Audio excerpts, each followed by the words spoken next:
man of goodwill. My name again still remains Onyebuchinwa Ashiburo, be known as the Great Seer or the Sea of the Seer, preaching nothing but the undiluted truths. Should in case this is your first time of joining this very platform, just touch the like button and share this very program across many other platforms.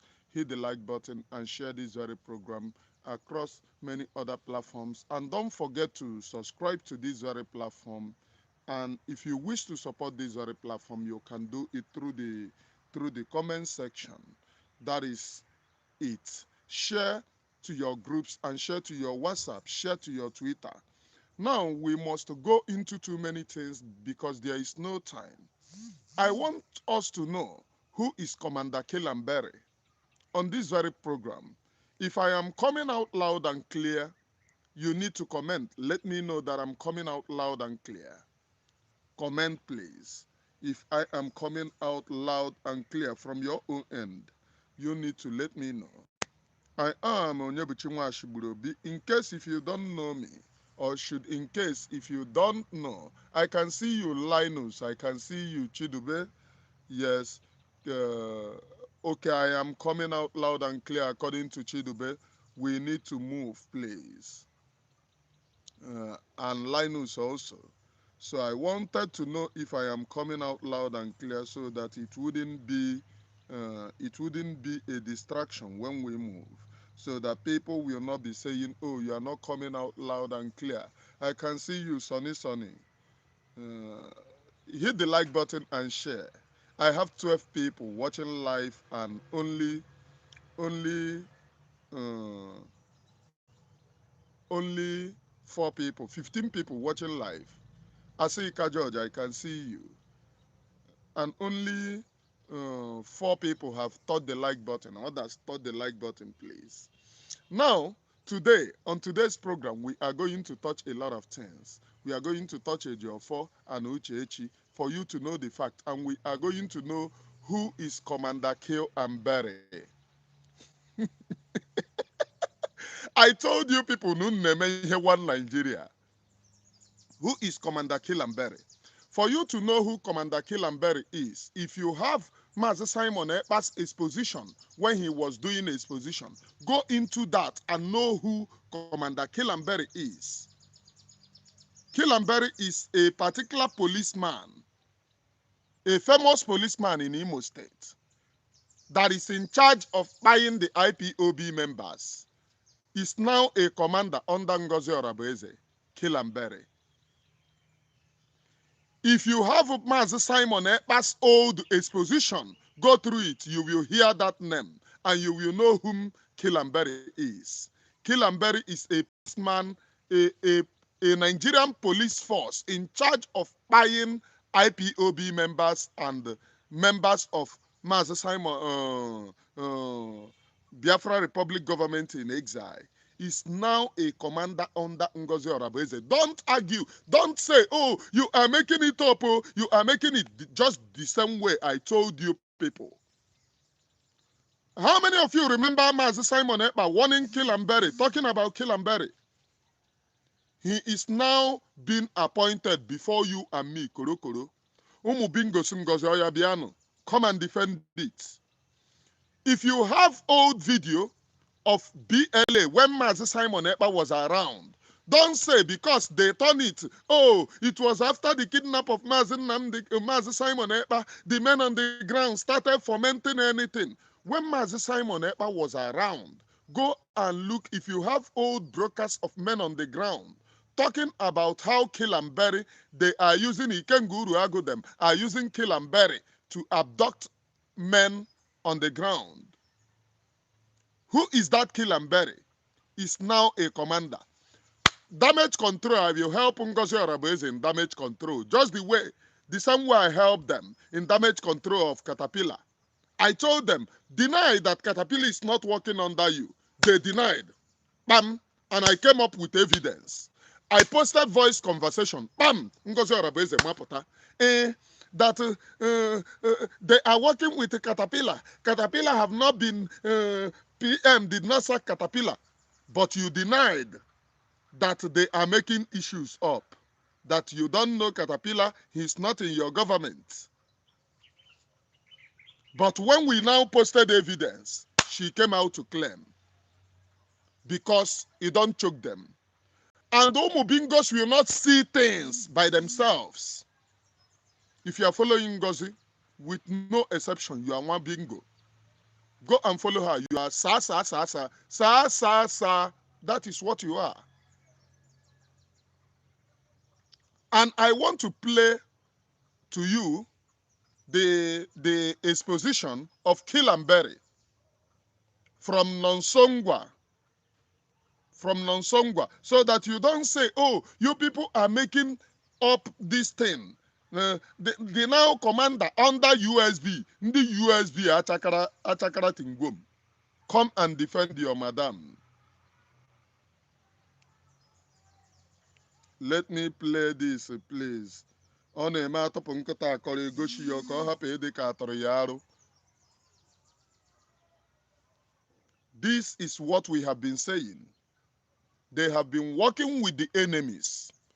This plan to abduct Mazi Simon Ekpa did not start today, long ago. Ngozi Oragbueze was Nwabingo under them, waiting for them to abduct Mazi Simon Ekpa. Oh, this guy, what did they call Kill and Bury for Imo State? They say in story, he never see end.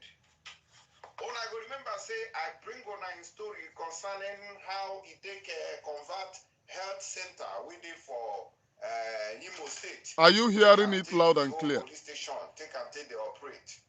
Now, this our brother, we did the call on Sunkwa, come out, come cry to the general public. He even called the Inspector General of the police, say, make it come out very quickly, come intervene, look inside that very matter we need to talk about. So, according to him, after he called the guy out, now so they begin the trace him, begin the disturb him, begin the trail him, say they go buy him for exposing evil when they happen inside Governor Hope Ozadema. And the thing now, income give us another update on waiting they happen for the case. Make una no go anywhere. Help me share this video. Make it a fly like wildfire. So that other people will see this video and put mouth to avert the danger looming against our people. Because the more evil prevails in our society, the more it affects everybody. Don't let it get to you first before you do the needful. All you need to do is to help us in sharing this video. Is the voice so coming out loud and clear? We also see that this video, people don't see them. Everybody now don't they aware, say evil they happen here. Because Arsenal will make on ya or laugh. But if we keep them as a secret, Good morning. the thing will consume all of us. Now, make a play on the video. But before I do that, in case you want send money go Nigeria from any Obodo Igbo country, I beg, make una use tap send. Now the reliable app we could take send. Somebody sit. News. Where we hear from Nonsunkwa, we didn't get to tell us concerning this issue. Or you talk to us, sir. Actually, you know update about Ihe Basara Kilamberi. Okay. Of course, so delay some people had a threat in them.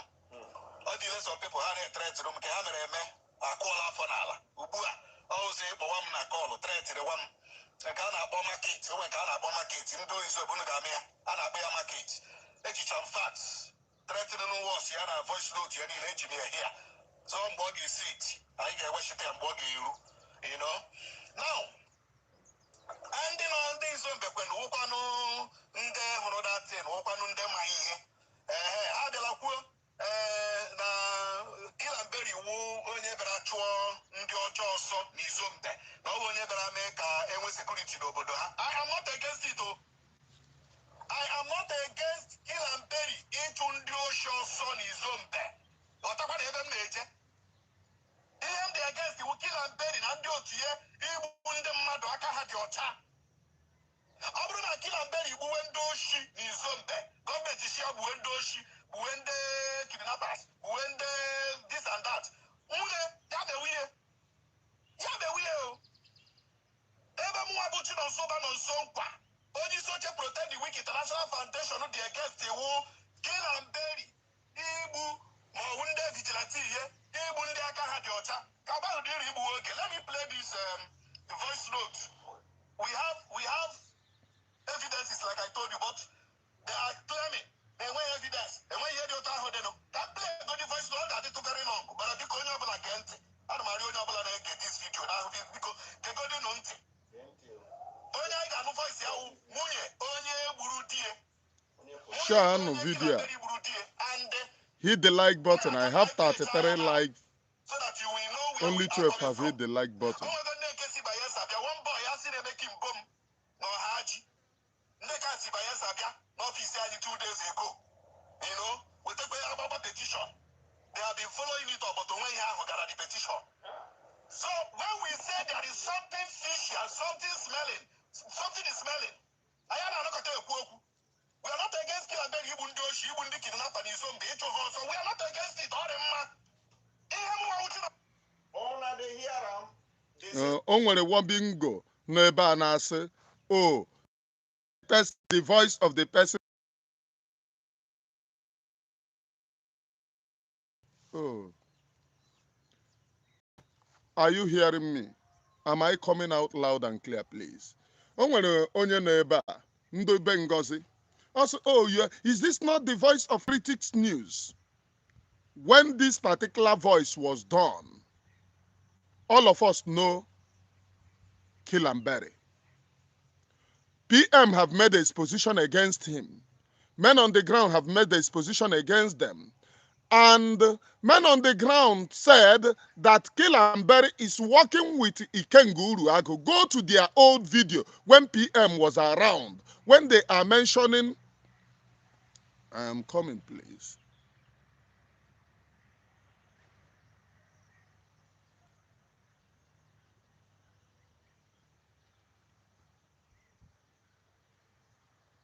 I am coming. Amam ka ihe ashi. Amam ka all of a sudden ihe a na-ezuzu karị ihe a. When they are mentioning the attack that they are receiving, they mention that Kilambere or Caterpillar. Don't go and say, oh, it is because they kidnap PM. The men on the ground don't love Ngozi Oragbueze. Go to the old video of when PM was around. Kilambere, Caterpillar, abducting men on the ground. One of which in Onsongwa, Tirimpu, about Ndane kidnap. How they kidnap people by Kilambere. Now, Kilambere, they said that he's not a police, but it was a police that installed him. And in that, he have a shrine where they installed him, a police station which he converted to himself. He have a shrine there where he offer human sacrifice. Don't go from now, don't go after the arrest of PM. Move till last 2 years, you will see all the evidences so that they do not deceive you. Oh, they are the ones fighting Ngozi Oragbueze, like this Umu Okoko would say. This is the video. When PM was even around, PM attacked this Kilambere. That same Kilambere is now being appointed as Ngozi Oragbueze's cabinet. And you know what? They will come and play it down. You remember when this Caterpillar issue started? They come to me and said, oh, you are making it up. Caterpillar is not working with USB. USB cannot work with Caterpillar. You are a liar. You are trying to spoil the name of our Honorable Dr. Dondi DPPM Onyemkpurumini Oragbueze. They were here telling me that I'm making things up. But at the end of the day, it turns out to be reality. At the end of the day, it turns out to be truth. So the same people who said I have 42 live viewers and only 15 people have hit, 14 people have touched the like button. Only 14 people have touched the like button. Others endeavor to hit the like button, please. Hitting the like button will bring more and more people into this very program. Hit the like button once. If you have not hit the like button, hit the like button once. I beg of you.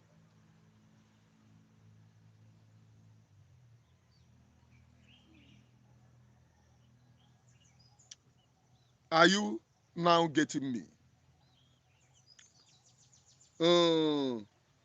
Zion Pekin TV. If you don't want to watch here, please can you vamoose out of this platform? You have a problem with me. I shouldn't tell you to go and watch. Then go anywhere that you want to watch or start your own. This Biafra issue, you are not paying me to do this. I'm doing it free will as my own contribution to Biafra. So if you are not comfortable with it, move away. I'm not begging you. And this will be the last time that I will reply you. Go and do your own finding by yourself. The videos are scattered on social media. And I am now playing the video. You people are still playing it down. This is one of the video. This is one of the video. Nonsongwa is speaking here. Push for petition against the same guy. Say don't commit something against your own family, don't buy people. But no, to no avail. Say nothing they come out. All to no avail. Now make we they tell on us say when we they shout against evil, join your voice in shouting. Now as you know their platform we want they shout, but you help us share the one where we they shout. So that they go hear and they go see and say all of us don't know, say evil they go on for this place. So the person go feel like say they don't see them, so anything can happen. Or they see them. So but you know go, okay. Now we watch. Putin us go back against the way Wundata had your child. That is why I'm fighting. So Mandina Yagu, Mandina Clam, Yana Clam. You want to know now. Also, let me play this voice note first. You know what I buy nature. You know? So the candidate threatening, you are threatening will not work. Yes, sir. Can I play this voice note first? Hello? Hello? Hello, woman. Good afternoon. Okay, good afternoon, sir. Afternoon.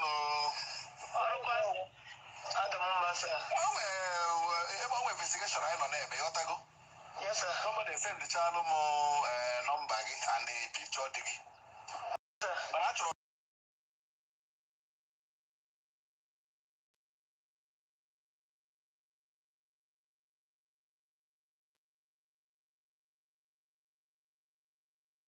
medical. Yeah, August 10th, 2 years, 2022. Okay. So, all that all threats Gania.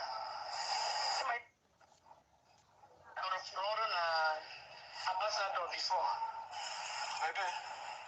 Ambassador one, ambassador got create CP create one people under this SCM this IPOP with the Bugesundo Imo State.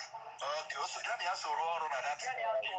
Yes, due to character and Arura allowed all these killing innocent people. Yes. There are six inspector. Nania was the sergeant that time. Okay. So yana like Kana Iruberi Isi. You open a hot to have me. Hi Maya, which is a Dima Wodunja. As you know, you get your number. Yes. So Hapuse. Oga Puzero. Actually has standby Nimo State for almost standby 2 months or 3 months. Before the CP, I just transfer her to her specialty, her Gambia. Her not her specialty for 6 months. That's the same Kinaberi, Papa Hiba. So her gun or no way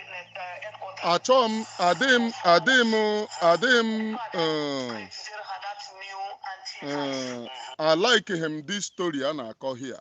But one thing m chọrọ ka unu mata ebe a na-abụ Kilamberi ịma na ekwu na ọ bụghị police ọ bụghị nke a. According to ihe a na-ekwu police sergeant ka ọ bụ as at the time a na-akọ this thing Kilamberi of USB. So unu nwa na onwe unu nọ na USB na-ahụ na onye bụ kọmanda unu. Kọmanda unu bụ kill and bury. Ha ya apụta damage control na ọ bụghị ofu ndị na-aza kill and bury. Maka nke Caterpillar ha deny kata kwete. Ha deny kata kwete. Nke bụ na unu enweghị shame. These very people na support Ngozi Oragbueze, unu enweghị shame. Ọ pụtara mgbe m bọsụrụ m na bọs Adadiora mma na bọs ya pụta sị na we are lying na onweghị something that name dị in USB na onweghị something like that dị. Did she say that? Then ebidozie play ebe record. Mgbe o kwuru ihe nchiyata na my platform, propagandist, you are running propaganda. She have put me to shame that there is nothing like that, this and that. Unu nwana unu mugu. How did you move from there is nothing like that to mentioning the same person as now the general commander? After we put evidences, opotagwa unu that there is no time PM kwuru ihe na sacre Caterpillar. From there is nobody like that to now is now there is somebody like that, and you want to follow the same person. Lies upon lies. Before me and you, go and check my program. Ndị na-agba saga. Go and check my program. Ebe mgbara saga. Oh, you are lying. Our DPPPM, onye mkpụrụ mmiri, Georgia psychiatric have put you to shame. Maka ihe unu sound, la nshi ekwu ka unshi sound. I do not see you people sounding like onye isi kpakọrọ ọnụ. I see you people sounding ka onye not ya lose. They came. Oh, our DPPM have said, oh, you are lying. You are lying. Show us evidence. Caterpillar is not working with us. From then till now. And when she finally announced that she's working with Caterpillar, courtesy, your mind, as a clean mind,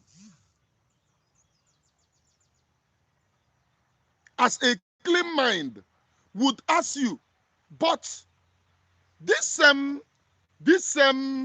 Caterpillar, our madam said that she's not working with Caterpillar. What is she hiding to lie in public that she's not working with Caterpillar? You do not ask yourself. Now that one beside, now Ozzy, kill and bury. A police officer in charge of abducting men on the ground, kill and bury. Go to don't do this thing. Go to when PM was around. Go there. For the people saying, oh, why can't you bring it? I'm no longer using gadget for now. I'm no longer using gadget for now because issues have made me to stop and postpone use of gadgets. Laptop. The one that I'm using is phone. Ọ bụrụ na mgbe m use a laptop, I will play it for you. The evidence is choke, and it makes it easy for me to store evidences in the laptop. Like when I was using laptop, all of you saw what I was doing then. All of you saw what I was doing then. Onwe nke ọbụla, play to the public. So now, let it not be as if. So now, I am coming. So now, she moved from, I don't work with Caterpillar. Anna Jude, I see you. You are welcome. So now she moved from I don't work with Caterpillar to I am working with Caterpillar. As a sensible Igbo man or a sensible Igbo woman, you would ask yourself, I have 43 live years and only 19 have touched the like button. Hit the like button. Hitting the like button is a way to promote this very platform. To promote this very video. That's hitting the like button, a way to make sure, a way of your message to make sure that other people are equally watching this very program. I have 19 people, 20 people now have hit the like button.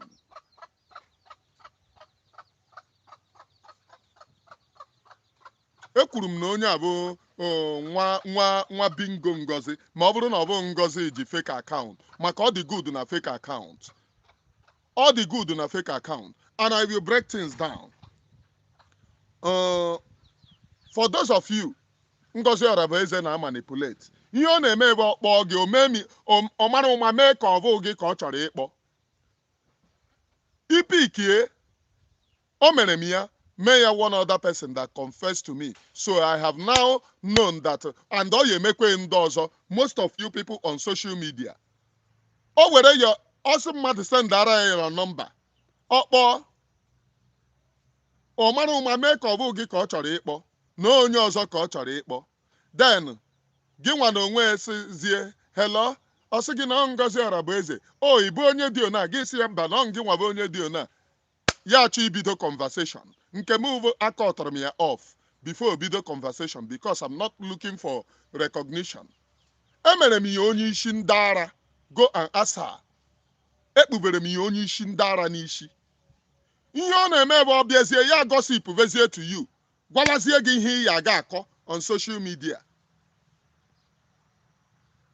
Onye o mere ya will come out to say by himself ọ bụ mụnwa because when we were shouting they were there.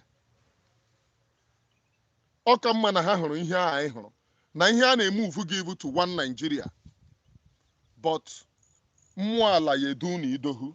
Gị nwa bụ onye hụrụ Ngozi Oragbueze o yuzo ndị agha Nigeria anyị na-agbara ọsọ before.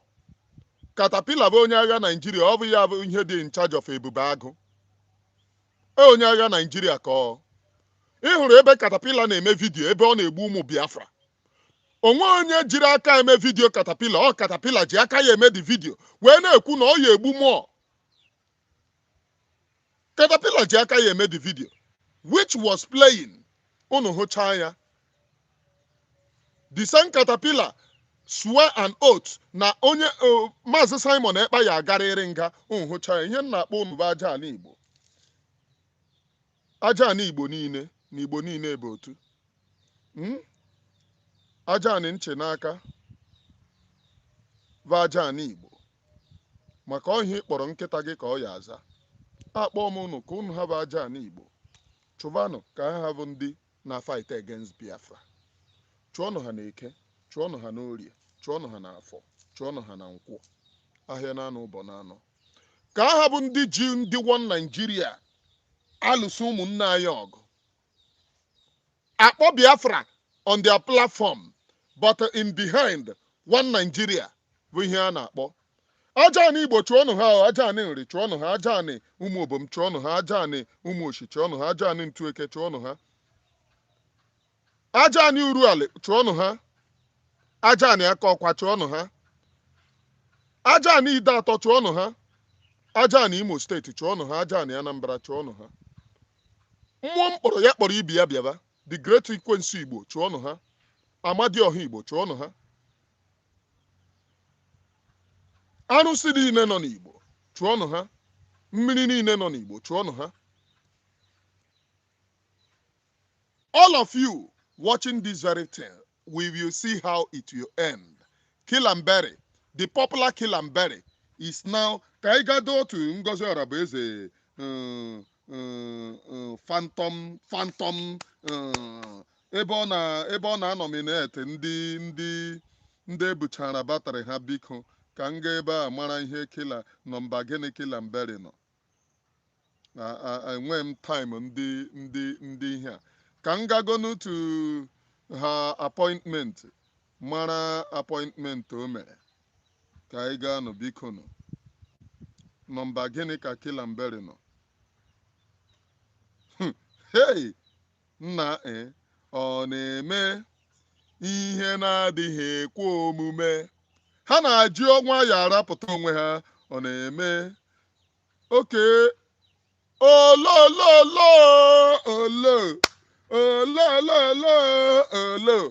Kilamberi number 2. Kilamberi number 2. Remember now, rewind back to the exposition of Mazi Simon Ekpa, Kilamberi, Caterpillar. If you cannot get to Mazi Simon Ekpa's exposition, rewind back to Men on the Ground giving you update about go to NJ Makeup.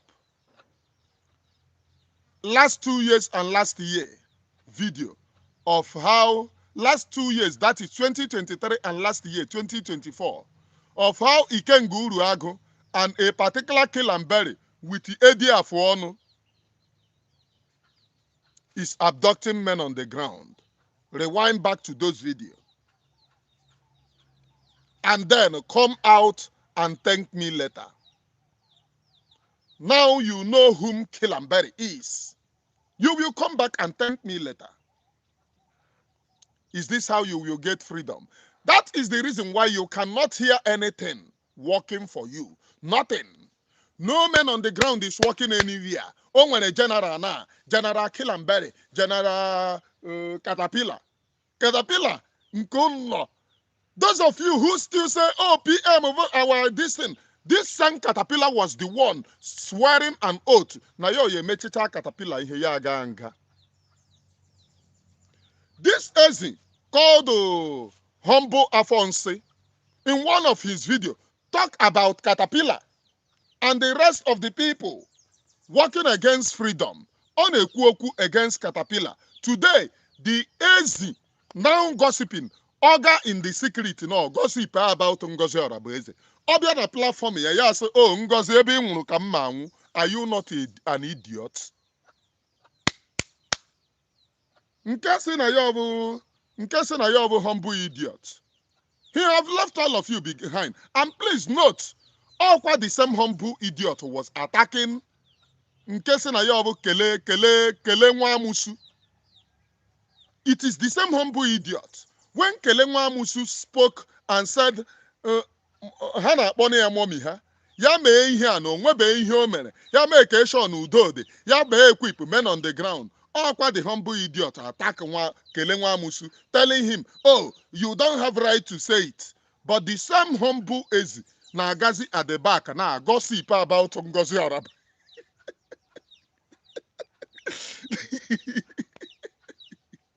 I told you people, I am everywhere. The same humble Mugu, Nagazi at the back, a gossip about Ngozi Oragbueze. But I have told you, humble Ezi, you are not man enough. Open your platform and talk that rubbish that you are gossiping. And they by iga gossip. Now when you na this very struggle, man, oh mommy gi ejingi na akwa mkpramụ ihe niile kọrọ ejingi ole aka nsi wee jide gị na akwa mkpramụ ebe ị na-aga agba ọnụ afụtọ ịpụta na platform. Oh mommy, onye ọbụla anybody that toy with this mommy, I will find that person. Man, ị close that program gị bọọ mommy gị ike. You know the reason why living a fake life anaghị adị mma. When you decide to live a fake life, it is not good because it will never help you to live your normal life.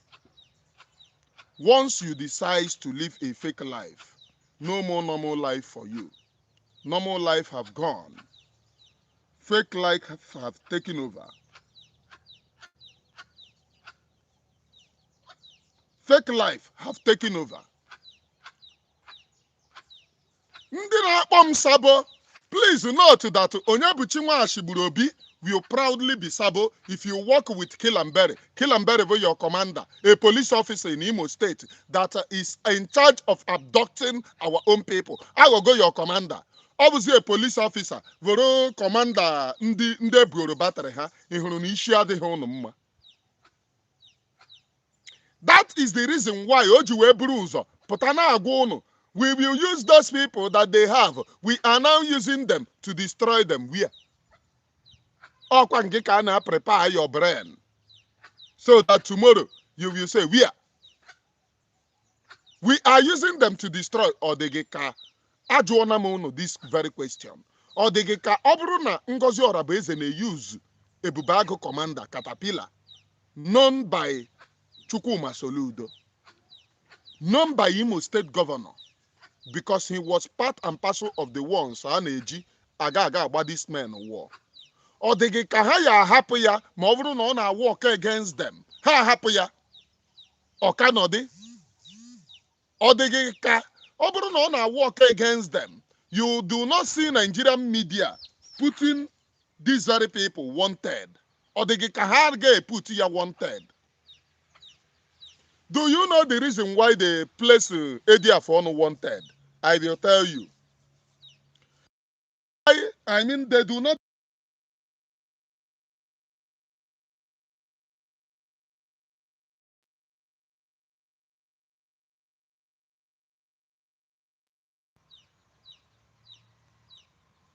I will tell you the reason they did it. The reason they did distance themselves from Ejiofor is because Ejiofor is scamming communities in the name of them. So when he comes to community, he will tell you, oh, raise the money. Communities should raise 20 million, depending on how many village in the community. Raise 20 million, raise 50 million, raise this, that they are coming to fight these very men.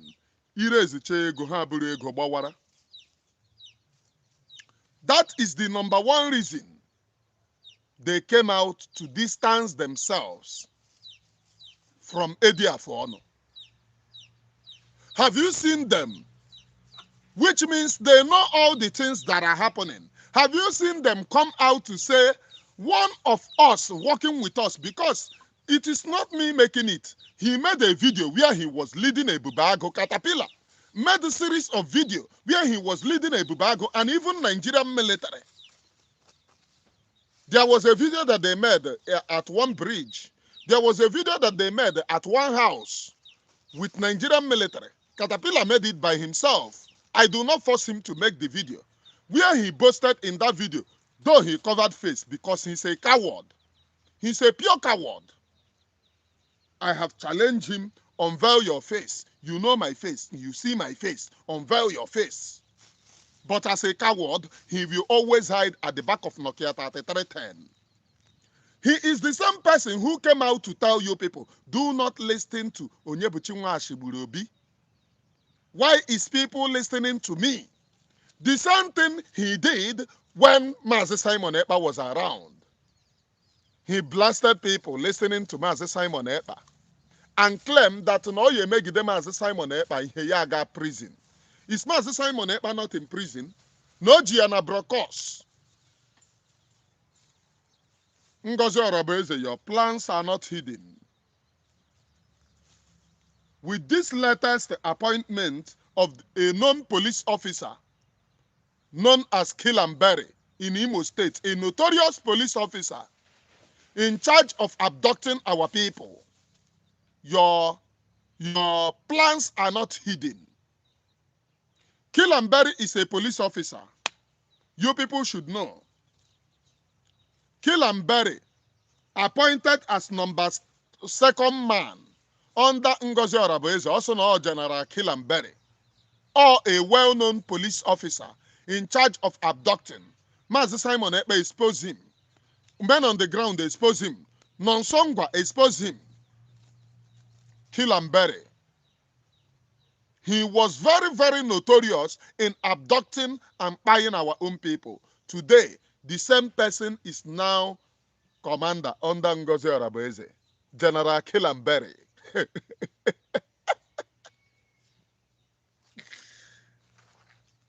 Chineke ekwekwana ihe ọjọọ. In this very freedom, we remain here. Now, let me forget about nwanyị mkpụrụ mmiri for a second.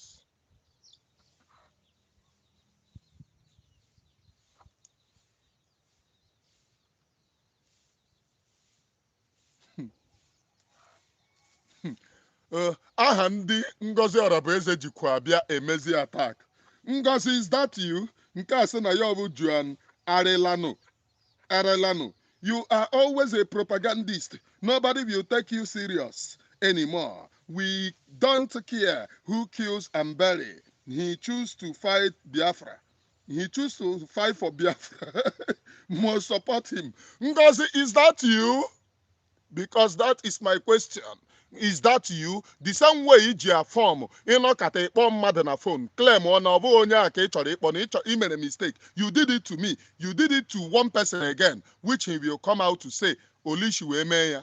Is that you, Ngozi?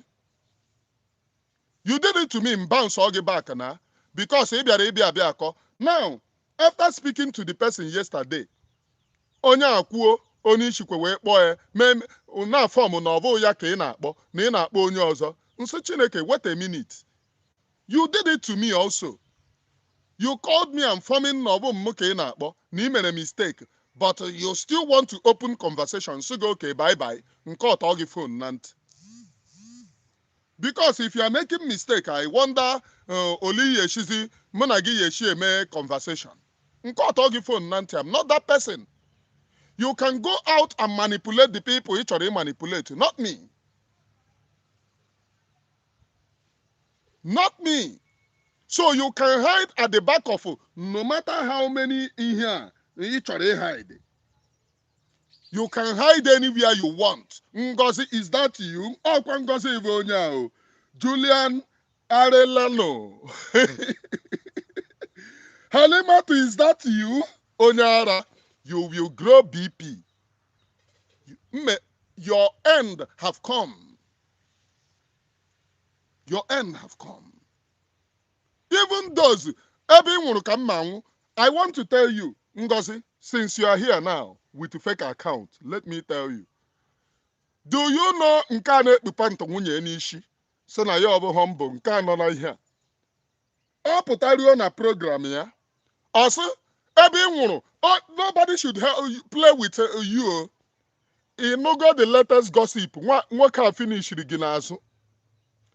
Okay, we finish. I am monitoring him. All the shock since then. Okay, we finish. Did he know that I will get all the information? But I call him a coward. He will continue to be a coward. Hiding up anybody don't use my mama to play. Don't use my mama to play. Ojigi agba ihe ojigi agba na avo ojigi agba knockout. Ojigi agba ihe a na-akpọ knockout. Mama ndoshi. Even ndị na-apụta eye service ha na-finish zigi n'azụ okpo. Your reign is over. Pack your things and leave. Stop deceiving our people. Can Joe now, Joe? When PM was around, Caterpillar was attacking men on the ground.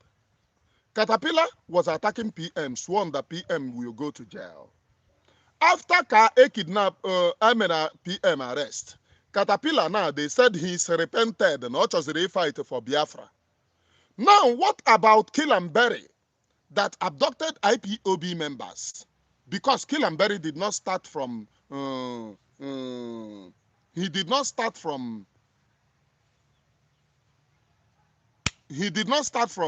people following Mazi Simon Ekpa.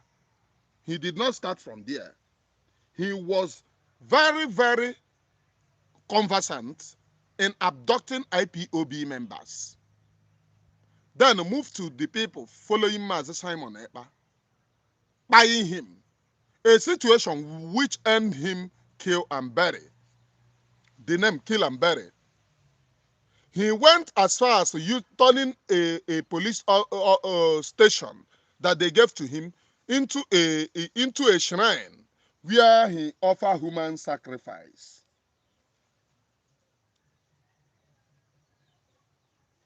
Where he offered human sacrifice. The same person, please note, Caterpillar was in charge of abducting men on the ground and buying them.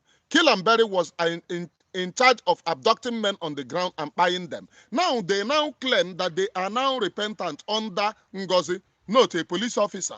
I wonder who is currently working for Nigeria will equally work openly for Biafra. And they mention his name without Nigeria going to arrest him and say, oh, you are with our uniform. And they have mentioned you working for Biafra. Now, is that not a miracle? Miracle no dey tire Jesus. Yeah.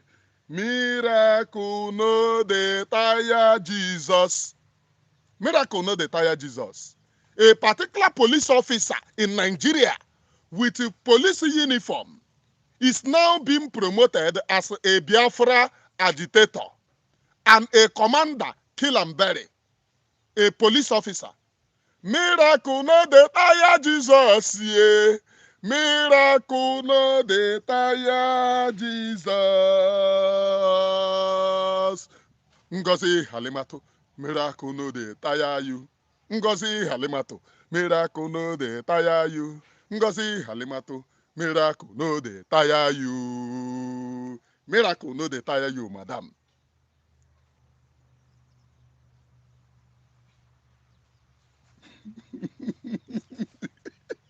Chidi Ibe say we allow Iradamu's USB. Ndị niile na-eso Ngozi ibe Adamu.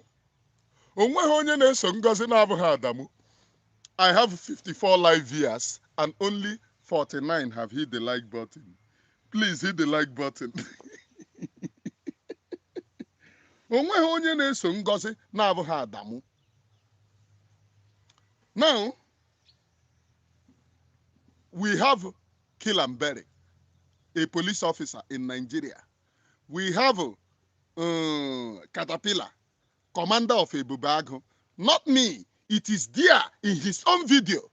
He said it. He belonged to Ebubago. It is there. Even PM exposed him. He went to Ebubago, Caterpillar.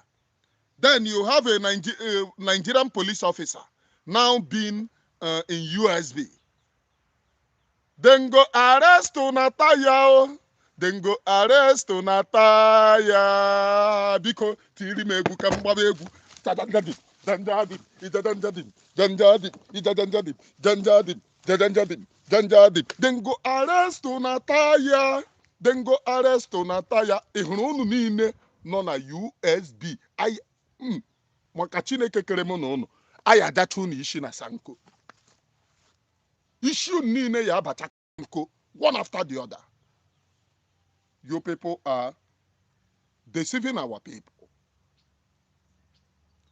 Promoting one Nigeria, working with them, and what is the intention?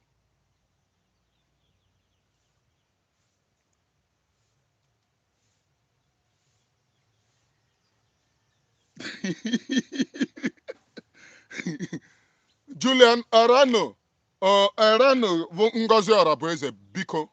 Ngozi Oragbueze, you are welcome to my platform. Make no mistake, that name, Julian Orano Ngozi Oragbueze, she is sleepless.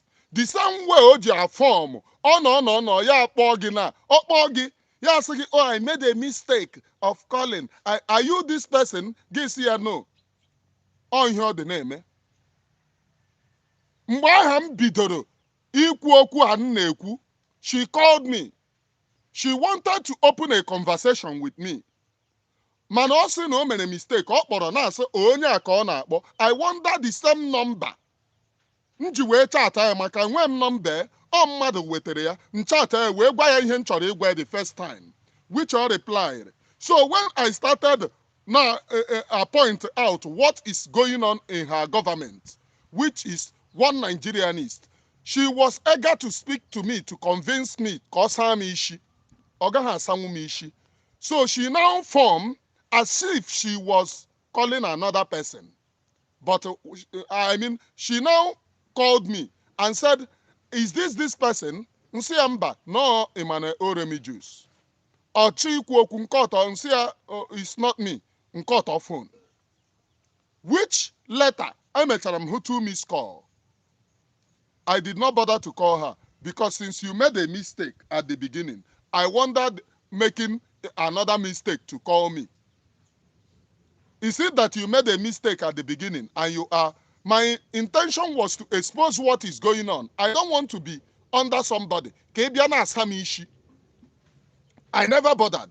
I never knew that this was a trick on a use. Ịpụ ha under her, bido ime expose. Ọ kpọọ gị or form or like na o nwere onye ọ chọrọ ịkpọ. Ojo, is it this person? Oh, yesterday, while I was speaking to somebody, onye agwa m ono si wee saa ya isi. Na ọ kpọrọ ya forming that na ọ na-akpọ another person. Jụọ this person. Ya sị ya mba na onye a. Ya abịazie gwara ya okwu. Nsị ewo so ọ bụ mistake ka o mere dide ọ kpọrọ m. Na-ewekwe na o mere mistake eziokwu. M wee kọtọ phone. Mechaa pụta hụ 2 missed call. I don't bother to call back. Ka ọ hapụkwa ịbụ the same mistake ka ọ na-eme. Nsuso na ihe a bụ method nwaanyị a ji akpọ mmadụ. Ọ kpọọ gị, ya sị, is this person? Gị sị ya mba, no this person. Ya sị, oh, I was trying to call. Then ya mezie open conversation. Gwabazie gị ihe ọ chọrọ ịgwa gị. So ka ị hapụ ịsị na ọ kpọrọ gị. Ka ị sị mba na ọ kpọrọ onye ọzọ. Luckily ọ ghọzie gị ka ọ kpọrọ. Gị ka ọ chọrọ ịkpọ. O mere m ya, mekwe ya one other person. There is no mistake. Gị ka ọ chọrọ ịkpọ. Ka ọ saa gị isi. But this very freedom have gone past lies and deceit.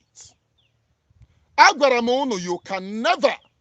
There is nothing coming out from a commander of a Bubago. There will be nothing coming out from Kilamberi, popular Kilamberi, a police officer from Imo State. There is nothing that will come out. Number second man, a police officer from Imo State, in USB. Ndị USB, kweno ayo, ndị buru battery ha, kweno ayo. Ndị asara isi, kweno ayo, ndị buru battery ha, kweno ayo, USB. We move. Man!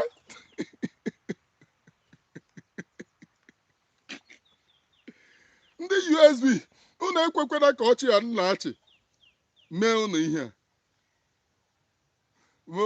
Pago unu brain. We move. Ọkwa ya nwa bụ slants. Until today, you are not moving anywhere.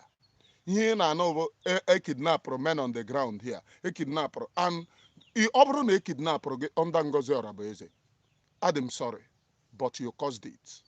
Because we told you. I wonder how you people, even Mandivan Jim were run propaganda. Oh, he was paid. They later joined me in the payment.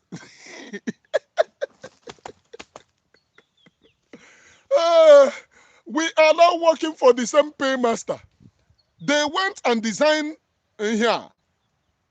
And please, Nkan no onye dey in charge of her government website and all this design of a thing have now resigned because he now knew that Ngozi is working with Nigeria. That person should come out and tell me who designed me with a Twitter saying, that Ogenkere said that hungry man oremi juice, go and take that money that I give to you, go and eat.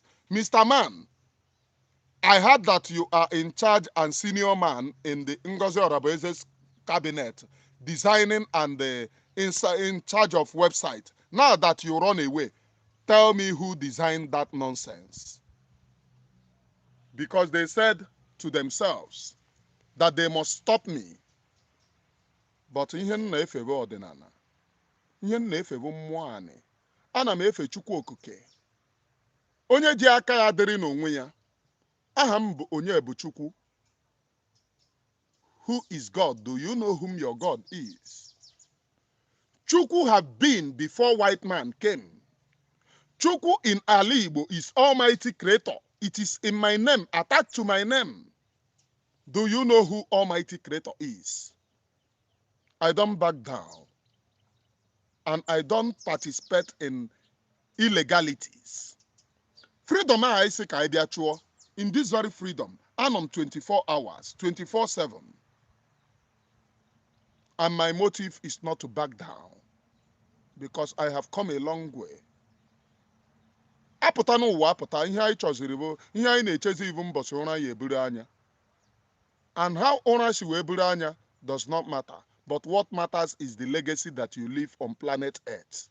Will people remember you as the next Ife Ajona and Okpabiasika? Or will people remember you when they talk about revolution? They speak the way you fight for the freedom of your own people. What do you want your own people to remember you for? What? What do you want your own people to remember you for? Please, this very program, share it on your Twitter, share it on your Facebook, share it on your WhatsApp groups. Now I will tell you the benefit of sharing this.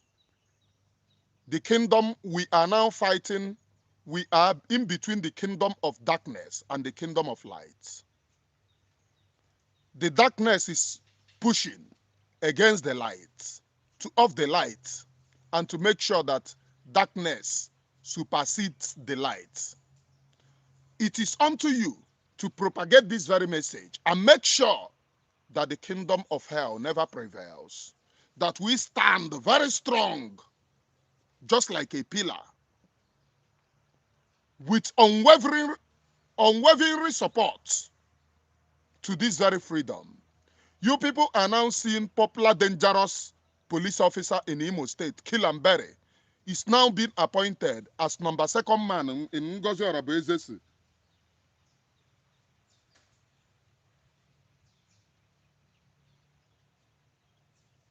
In Ngozi Oragbueze's government, Kilambere is now in the number second man, a popular police officer in Imo State. Ndị Lion Building, unu niile ajoin go nna, ebe Kilambere enyere ya ọkwa. A dictator, a brutal, a heartless killer in Imo State. Ebe ọ bụzi number second man in Ngozi Oragbueze's USB. Ndị ọzọ will remain. Ndị ọzọ will remain. I am Onyebuchi Ashigburobi. The truth which I preach here will lead us a very long way, because truth is just like a light. Truth is a beacon of light. When people see it, they follow it. Am I communicating, please? If you have not hit the like button, hit the like button. I have 56 live viewers and only 33 have hit the like button. It remaining 23 others. Hit the like button and share this very program, please. Now, let us move. Kambagon break. Ejim the issue of Ejiofor and the nwunye Mazi Nnamdi Kanu wee bịa. Abịara m ịbịa complain to you, ụmụ Chukwu okike abịama, the children of light.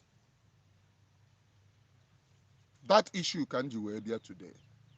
Ejiofor and the nwunye Mazi Nnamdi Kanu. Issue ha ka nji wee bịa. Biko, pay very close attention. Ka anyị gụọ ihe Ejiofor dere before we go into the issue. Ejiofor dere ihe a na Saturday. Ala Igbo dị ile, when the earth remembers. A reflection on history, conscience, and internal judgment of the land. There comes a time when the earth itself stirs in remembrance, when the soil, long patient under the burden of human trespass, begins to whisper to own verdict. That time, it seems that it has again arrived in Ala Igbo.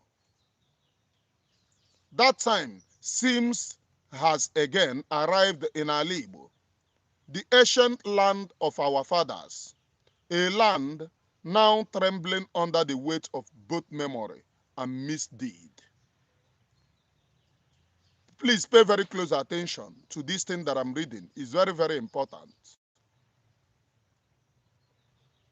Those who refuse to learn From mysterious efficacy of Ala Igbo, the mother earth of the Igbo have themselves become living parables of warning. In our cosmology, Ala Igbo is not mere terrain. It is the conscience of the people, the silent ledger of truth, morality, justice. The elders said, Ala na-echeta, Ala na-echeta. Earth remembers. She, she gives men long groups for repentance, but never infinite ones. And when the rope finally snaps, it is never by the wrath of men, but by the weight of their own sins. Where is he pointing? Please pay very close attention to what I am reading, to where it gets. This one no na-ekwu now is pointing somewhere, but it will get messier. Pay very close attention. Today, Ala Igbo mounds her desecration, not merely by foreign invaders, but by her own sons, turned vandals. Once vibrant towns now echo with silence, markets, deserts, schools abandoned, communities gripped by fear, sacred soil that once bore the footprint of traders and farmers is now stained by the blood of the innocent, spilled by monsters desecrating our land. Are you getting it? Are you getting the point now? Let me read this paragraph again. Today, Ala Igbo mounts her desecration, not merely by foreign invaders, but but by her own sons turned vandals. Once vibrant town now echo with silence. Markets are deserted, schools abandoned, communities gripped by fear. Sacred soil that once bore the footprint of traders and farmers is now stained by blood of innocents, spilled by monsters desecrating our land. I will not say anything here. Please pay attention to where it gets messier. The kidnap for ransom, rape for pleasure, kill for sports, desecrating the very womb that birthed them. They have turned ancestral forests into hideouts, shrines of terror, where they pronounce death upon the brothers and sisters. So who is Ejiofor speaking against? Men on the ground. Now, Ejiofor, I have to say this to you. I know you one-on-one, and you address us, you told us. I am not saying that you told somebody to say to me, but you said it to me. Did you remember when we met in Odanike's place? The very old man that is truthful and sincere, which you later turned to be a monster. Did you remember what you said to us, to me? Did you remember? And I will say it to everyone listening to me. Ejiofor is a commander under IPOB. He belongs to a high command, not a lawyer. Ejiofor was a commander under IPOB. He is in charge of extracting information from the DSS, from the police, and equally bring it to men on the ground to foster. And he is in charge. I will now put it in public.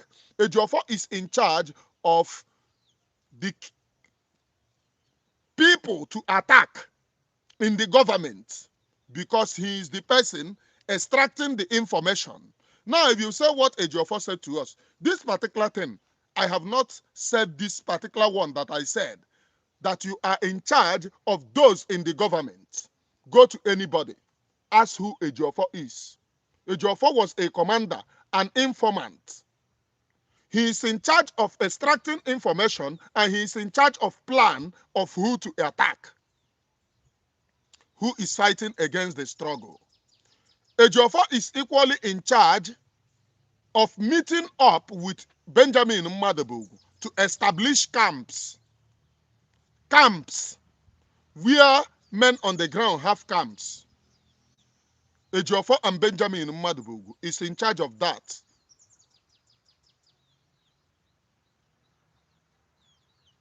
Are you getting me now? Now, for that same person to come and write this thing that our bushes is now turned to this thing, to turn into a kidnapping den, shrines, this and that. He is mentioning the men on the ground because of the guerrilla war. Ejiofor, you said to us, I'm not saying that you told somebody to tell me. I was there. In fact, I was the number 3 man there, which you address us and told us that from your own mouth that we are now into guerrilla war, that those of us who do not know what guerrilla war is should go and investigate. Why you address us? Ejiofor, there was a day you came. Ejiofor, you remember what happened there in Odanike's place? Did you remember? About a guy, a test Gebe, Babu the guy in a spot. Did you remember? Ejiofor, you was there.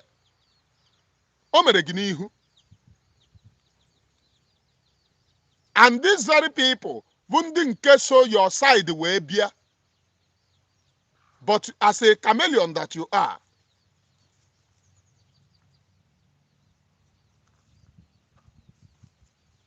let me read. There is something that there is one information here. Let me go and read it, please.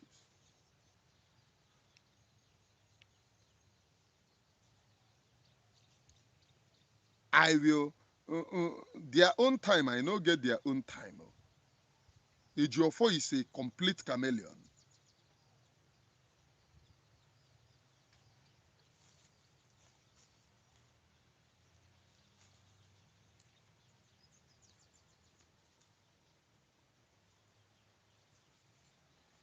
Hey, thank you, Gentle, for remembering this. Gentle, thank you.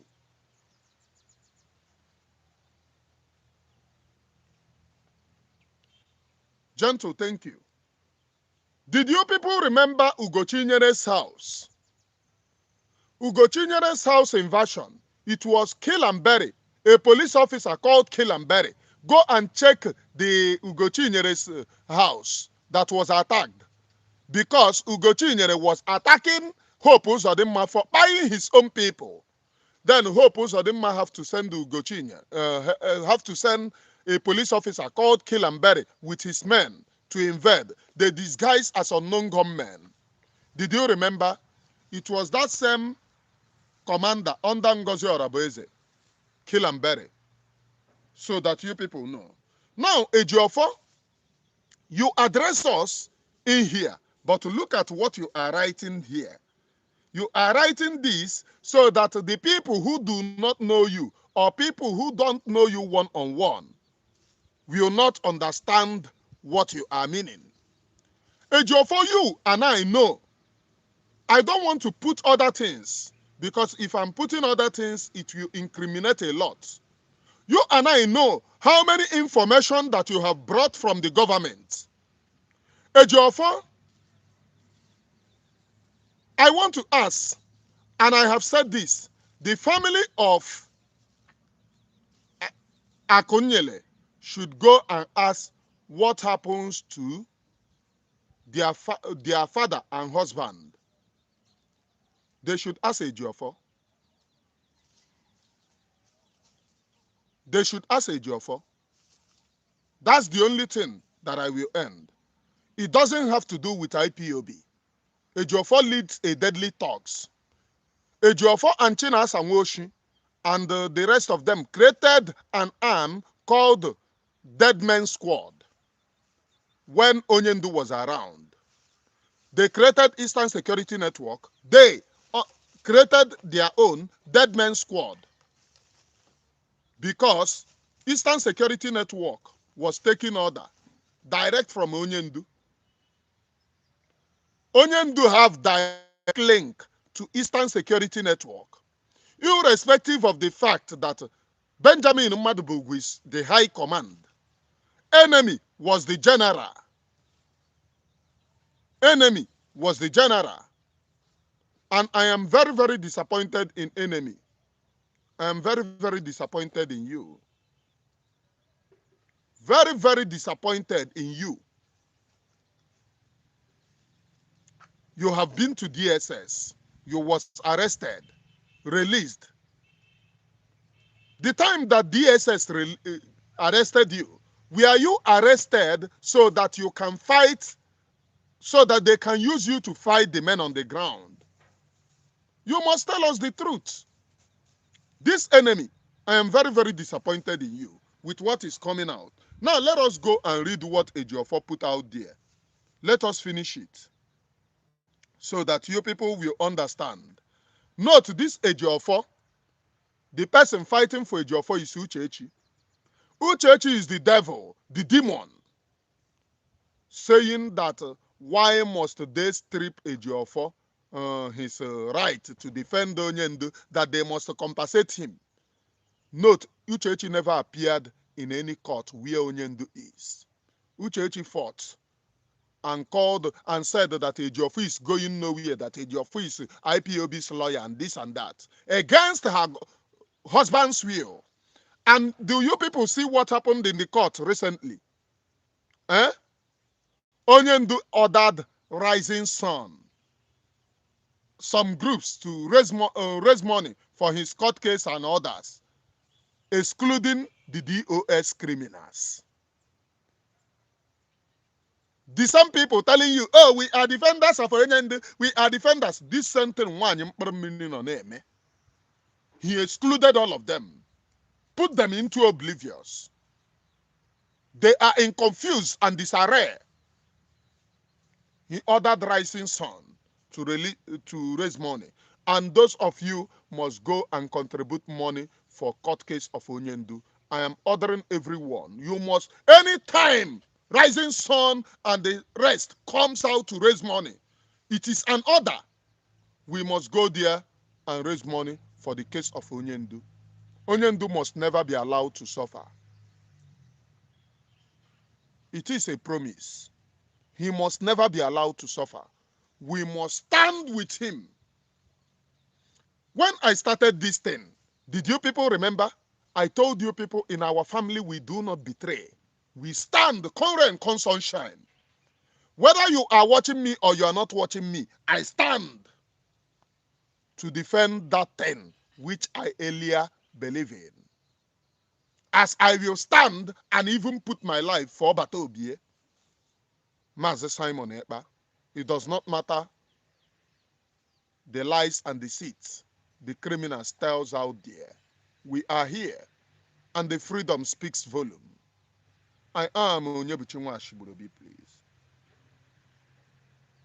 Please pay very close attention. This is where it gets messier.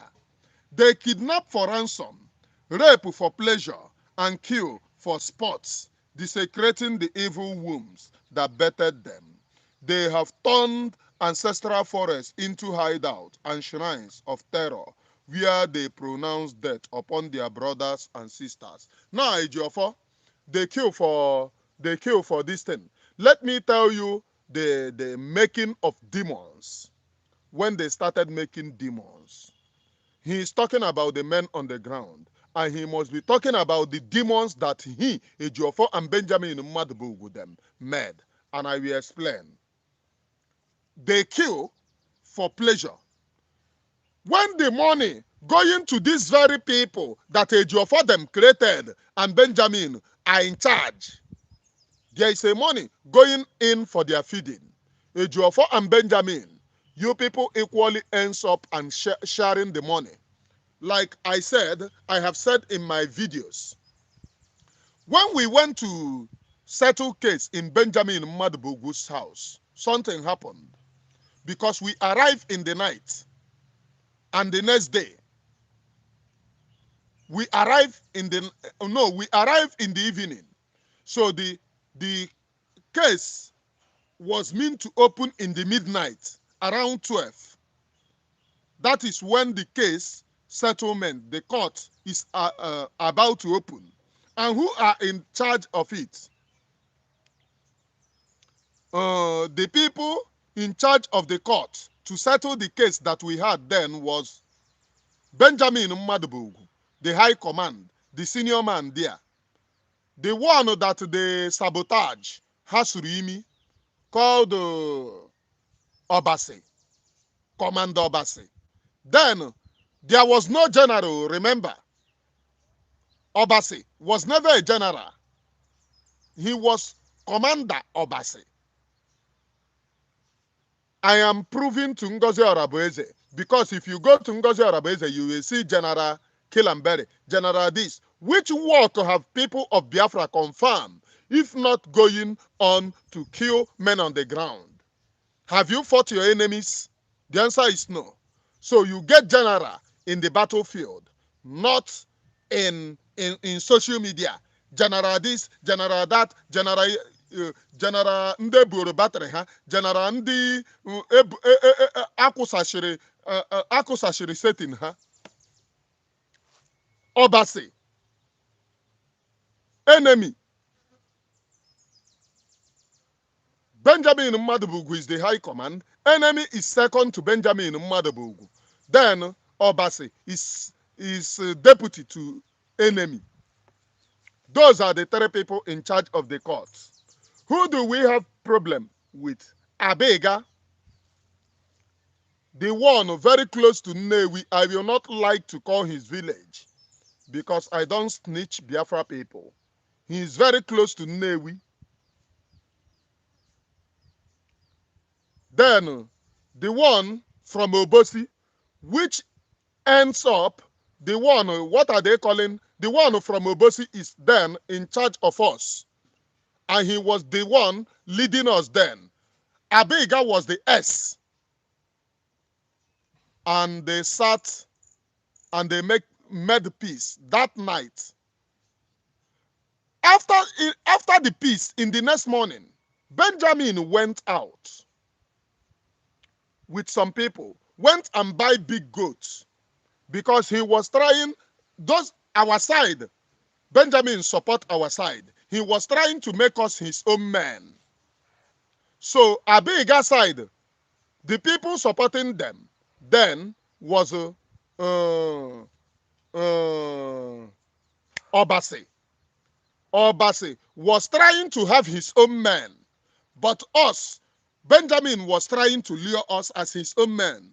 Obasi was trying to lure Abega people as their own men, and they were very, very brutal. If I tell you what these very people did,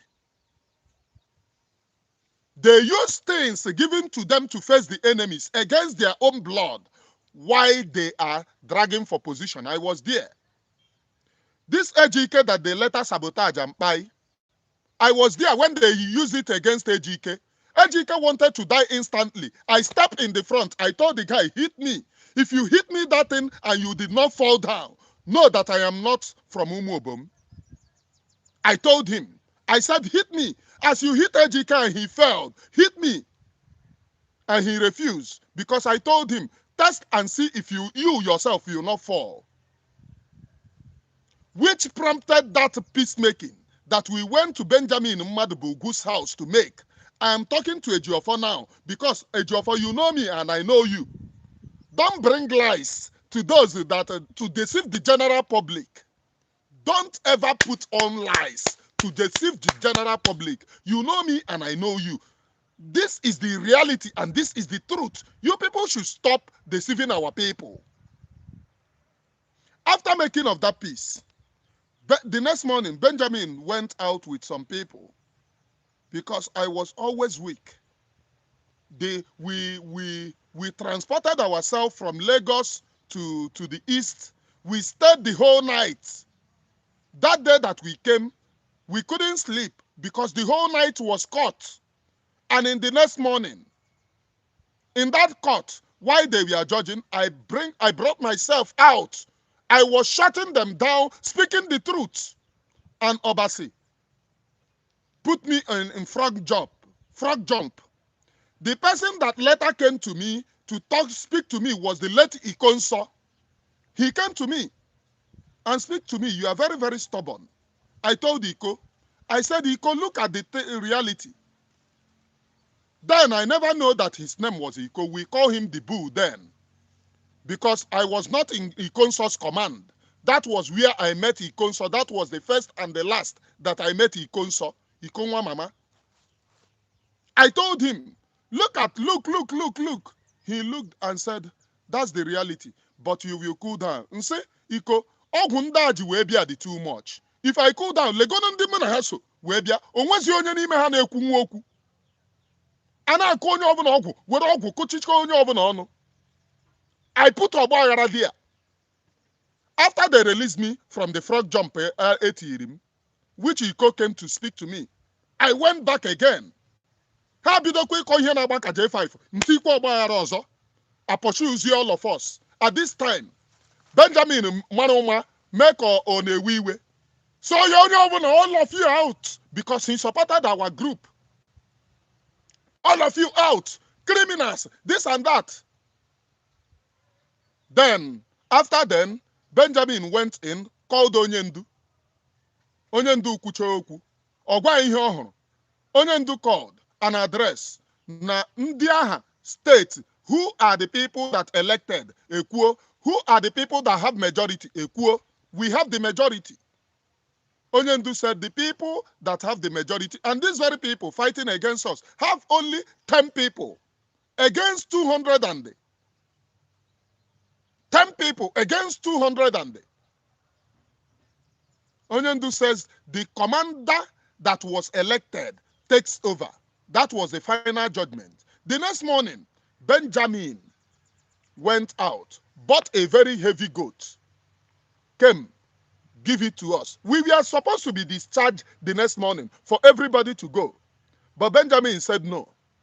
Being that he was trying to buy us into his government, into his here, I am addressing Ejiofor Neku that they are making people, making criminals, killing and raping. He bought a very big goat.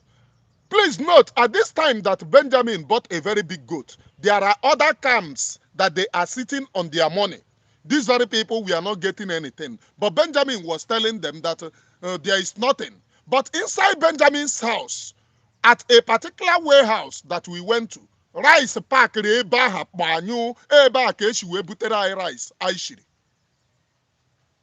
but other camps have nothing. Tell me, are you not making a monster, Ejiofor? You was with Benjamin at this time. Are you not making a monster? It was Mazi Simon Ekpa who came and saved the day. Because when he took over, there was nobody hungry. Nobody was hungry. When he took over, nobody was hungry. Are you getting it? I know you, and you know, maybe you do not remember, or your brain is not working very well. Ejiofor, writing this kabosh you wrote here, you was a commander, and you speak to us in our name.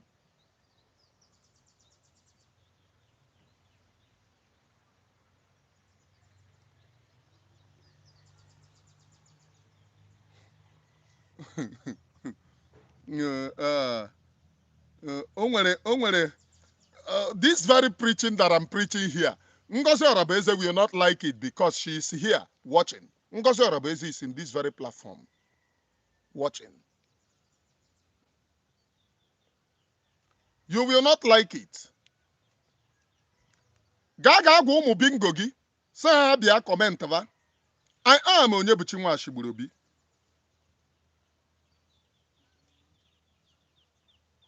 Okay, lekwe na aha onye ọzọ na-eme m attack. Onye nke a sị na aha ya bụ Imran Diana. Imran Diana. Onye nke a bụ Pharmacy Diana. Imran Diana. Ewu Ngozi Oragbueze. You are welcome. So Ngozi kpọtakwuru Diana wee bịa. You are welcome. Nọdịnala. You can only listen.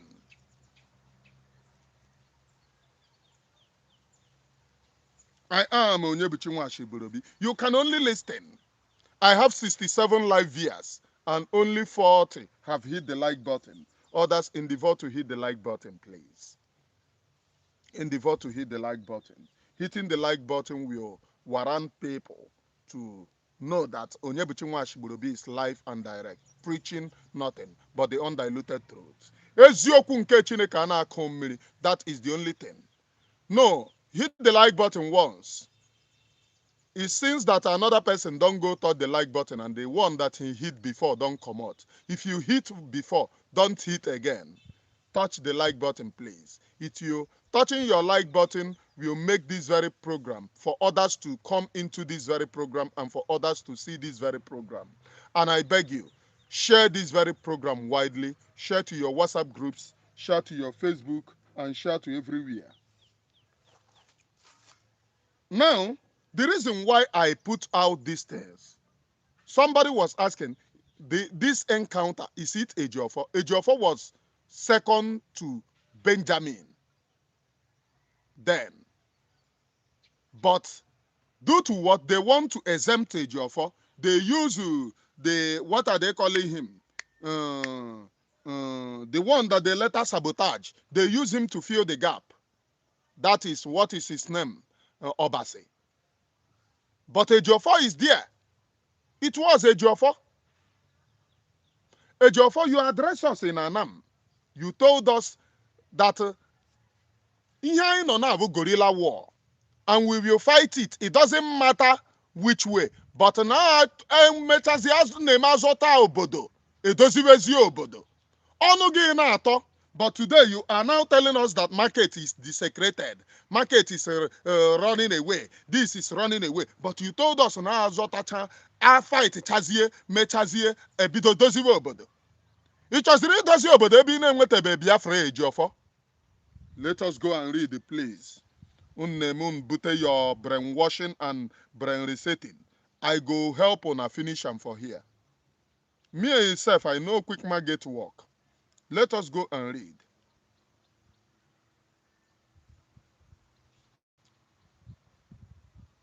Okay? And leading this Maccabee orchestra of destruction was one so-called Gentle the Yahoo, a man who mistook notoriety for visibility, who mistook bloodlust for bravery, and who imagined himself untouchable by both man and spirit. Now, Ejiofor, how many times can Poron? Ejiofor, you and Benjamin, I could remember that time that we were doing Onyeto vote or Lavu Gwausa. Onyeto vote or Lavu Gwausa. You and Benjamin went out and collected your Ghana must goals from Atiku Abubakar and Peter Obidem. I am talking to Ejiofor. You and Benjamin went and collected your Ghana must goals because you and Benjamin was in charge of advising Onyendu based on the ground. You people advised Onyendu that we should block election. We were promoting Onyeto vote or Lavu Gwausa. Please pay very close attention. The election in Biafra land was advised by Ejiofor. This one Nana call Now I will tell you why Ejiofor did that. Ejiofor advised that we should stop election. If we do not vote for election, we have our own this thing that we do not vote. And nobody will represent us that do not vote. We started Onyeto vote or Lavu Gwausa campaign, not knowing that there was an secret behind it. Ejiofor and Benjamin have already sharpened their basket of Ghana must go. In Arego, they went to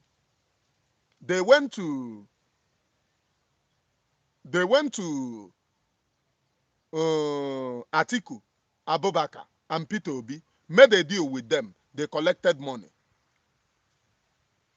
Onyendu was saying unless they signed and sealed, then unless they signed, not signed and sealed, unless they signed an agreement to recognize us.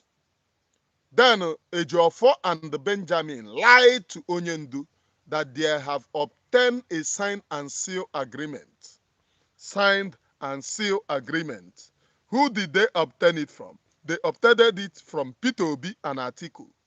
That once they win, because the thing there then was that they will win, they will recognize us. They collected money. Ejiofor and Benjamin collected money from Peter Obi and Atiku Abubakar. Peter Obi and Atiku Abubakar. And Onyendu called off that particular thing that minute, that there is agreement. It was all pressure coming from Ejiofor and Benjamin that they have secured something. They never secured anything.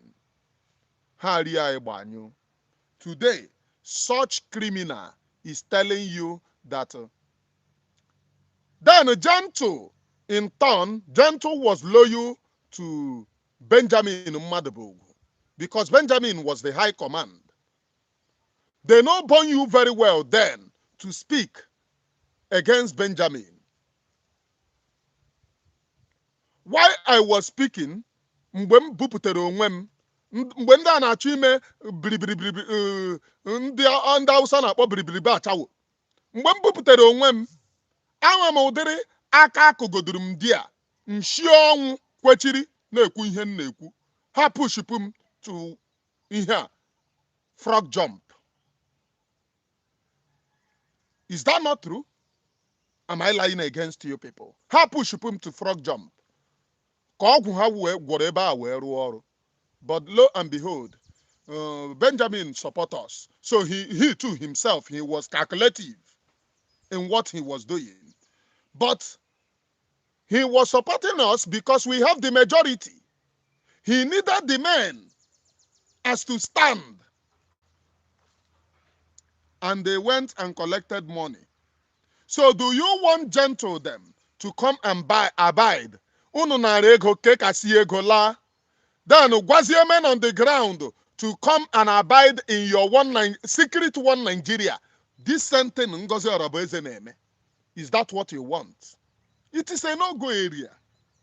Nobody will abide in that secret one Nigerian decision. Nobody. Unless you don't have your brain intact, you will abide in it. Nobody.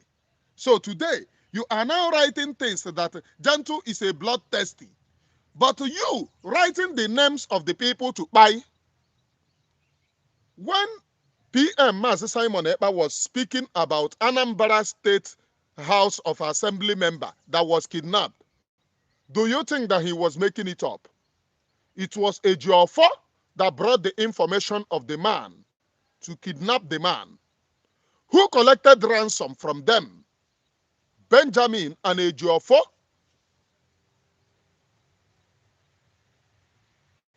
They threatened the man to stupor, that they are everywhere.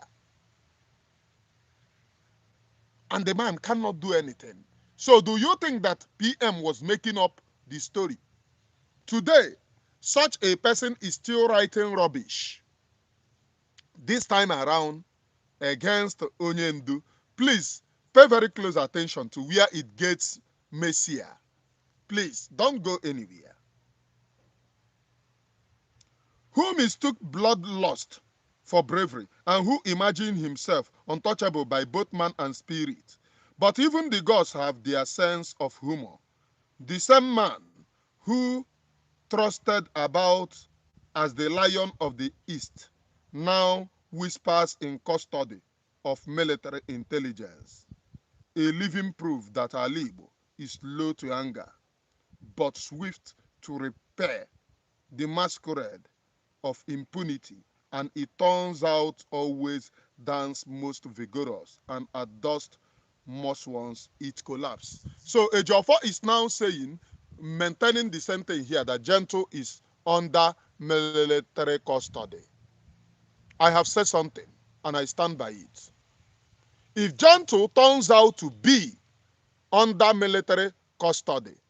If at all Gentle turns out to be under military custody, it's only one thing, and that is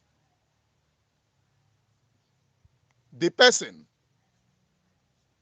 no military operative arrested Gentle. It means that Gentle surrendered to them.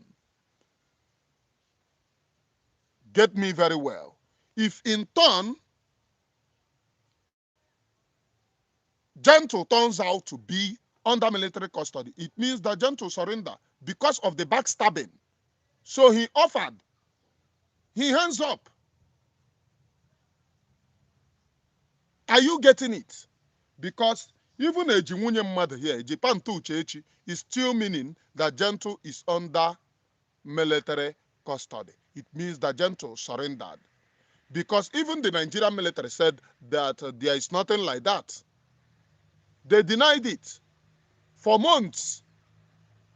Now, Zuma is the Oga of Gentle. They catch it Zuma immediately. They made a video. Oga Gentle, they made a video. You see to Mwabeya, Kaya Mezia Kachia, they will not make video for 1 month. Agwante. Onye ka na agwado, onye ka na akoro. Oga of Gentle, which is Zuma.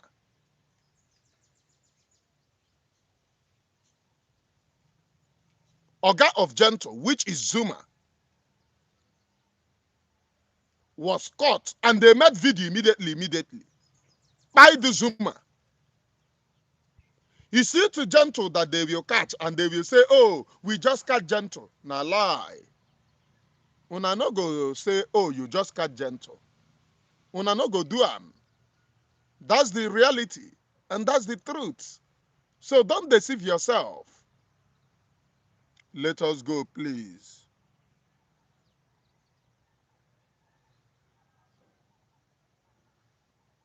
The masquerade of impunity, it turns out always dances most vigorous at the dust before it collapses. If that should be Ejiofor, then when are you are they going to capture you? Or are they not going to capture you? You are talking about Gentle. Who recruited them? Ejiofor? Who recruited them? You was there before Gentle came. So who recruited them?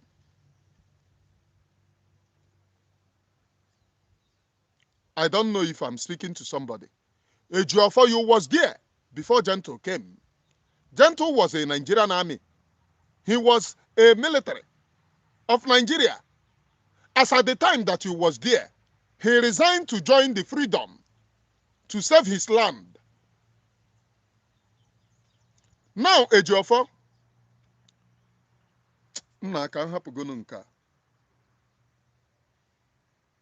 let us go, please. What greater tragedy afflicts a people that their refusal to reason with history, from the pogroms of 1967 to the ashes of Biafra, from fratricidal betrayal to the modern cult of crime dressed in revolutionary robes? Nke a bụ onye ndu ka ọ pịara nke a. Are you hearing what he called the IPOB? Please pay very close attention. Uchechi, hope you are paying very close attention. Look at what Ejiofor addressed IPOB as. What a greater tragedy afflicts a people than their refusal to reason with history. We have reasoned from history, and that is the reason why we want freedom. From the pogroms of 1966, you acknowledge, thank you, that there was a pogrom against the Igbos. Who committed it? The Northerners. And you people still want us in one Nigeria. To the ashes of Biafra. So Biafra have become an ash. Hello? This is the same man telling you people, IPOB, we are moving Biafra, this and that. So Ejiofor in disguise was acting for one Nigeria. This same thing Madam Mini is doing to you people now. If Ejiofor, Umu Chineke, our leader said we are in the high spirit, low spirit, we move. Biafra is not a crime. So Biafra have become an ash to the ashes of Biafra. Okay? Let us go. Kedebo.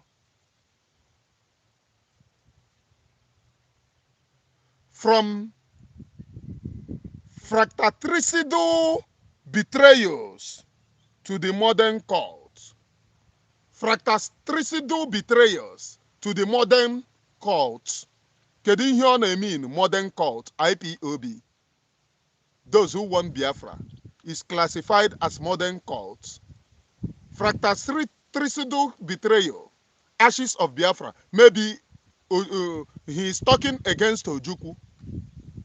Because if he classified Biafra as ashes and fratricidal betrayal, and he himself is a betrayal, he could not be talking about Ife Ajona.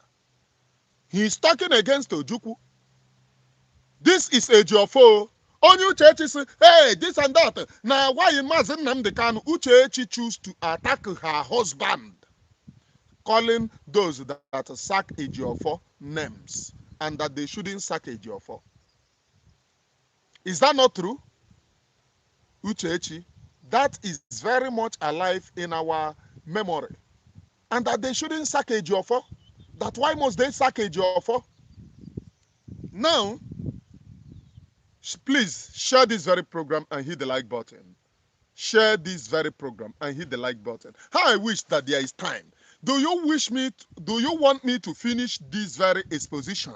If you wish that you can listen, please let me see you say fire on. I want the fire on for those of them who want me to finish this very exposition, because there is no time again on our side and I have gotten weak already.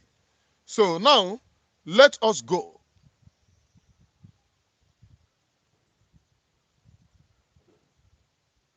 Ejiofor, from the fratricidal betrayal to the modern cult of a crime dressed in a revolutionary robe.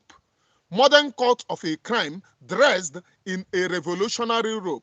That is, it is IPOB. They called, please remember, the Nigerian army all this while addressed IPOB as a cult. Ejiofor now is meaning that IPOB is a modern cult dressed in a revolutionary robe. That is, people telling you, oh, they want freedom for you. But this is the same Ejiofor. I wonder if Nigeria have a law. This is the same lawyer defending IPOB, saying IPOB have never committed anything. No, the same IPOB, a cult group, dressed in a revolutionary robe. Ejiofor. So when Uchechi tell you that na you made operation, when operation Uchechi made, Uchechi can never appear in the court where Mazi Nnamdi Kanu is. Just go and write it down. I have been telling you this from onset. Uchechi have a son with Ejiofor. Uchechi have a son with Ejiofor while living with Mazi Nnamdi Kanu. They should go and prove DNA. When I spoke about DNA then, you remember how they attacked me, left, right, and center. Why must I call for DNA? That I do not respect Mazi Nnamdi Kanu. They said even if Uchechi conduct a DNA and it proves that it is not Mazi Nnamdi Kanu that have that child, what is the fate of that child?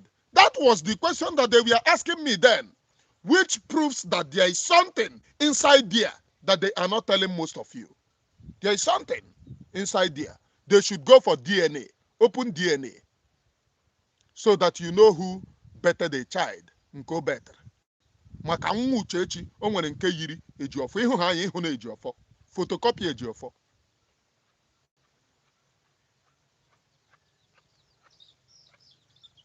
Photocopy Ejiofor. Now, somebody is saying, Ejiofor is not making sense. IPOB is not a cult. DOS is the criminals. IPOB is the people. DOS are the criminals. And Mazi Nnamdi Kanu is no longer working with the DOS. Why must Mazi Nnamdi Kanu leave the DOS and gave Rising Sun and other group to raise money for him? So you do not see that Mazi Nnamdi Kanu is not working with them. If you have money, go and contribute for Mazi Nnamdi Kanu's case. If Mazi Nnamdi Kanu is working with the DOS, they should be the one raising money for Mazi Nnamdi Kanu. But Mazi Nnamdi Kanu jump all of them, all the criminals, Jide Hatiha inside refuse bin, called on other people to raise money for him, which shows that the DOS have gone to the oblivious. They have gone to the oblivious, and they can never rise. No matter how political Nigerian government Chiko Edoziegi, how many times are you seeing him? How often are you seeing him? He came out to confess to you people that they handed the men to the governors. He came out to confess to you people. Now, Ejiofor is saying that IPOB is a cult group. IPOB have never been a cult group. If you accept that IPOB is a cult group, that means you're a cult group. That means even you in Biafra Republic government in exile is a cult group. Even you claiming anything is a cult group because IPOB means indigenous people of Biafra. The Biafra government in exile is the government of the indigenous people, which is IPOB. Are you getting it? So you must differentiate the two if you really want to put justice to this. Differentiate the two. But let us go on. Let us go on. I have 68 live viewers and only 52 have hit the like button. Others, you must endeavor to hit the like button, please. Hit the like button and share. And if you wish to support this very platform, you can equally do it here. Now, let us move, please.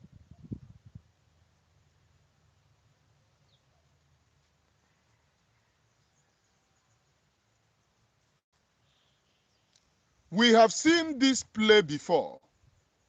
The actors change, but the script remains the same.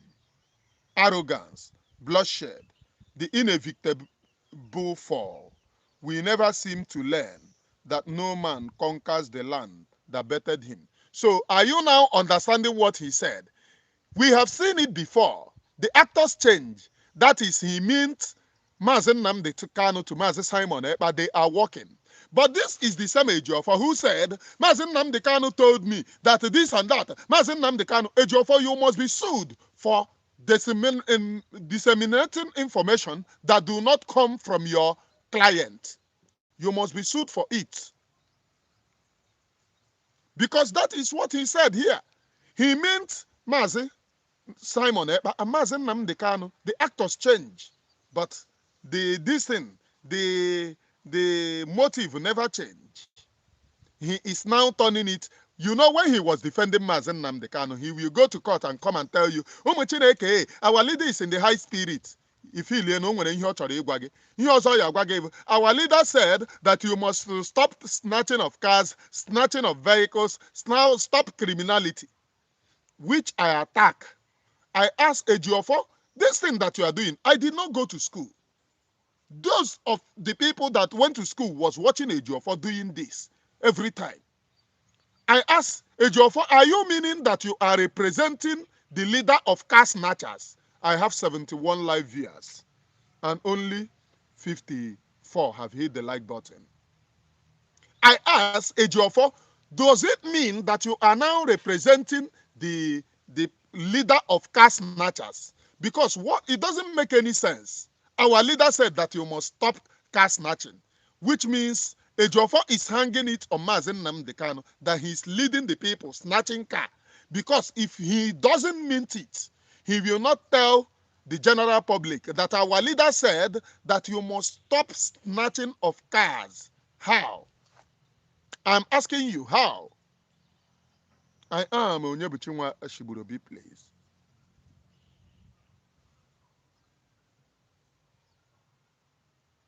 I am Onyebuchinwa Ashiburobi. Now,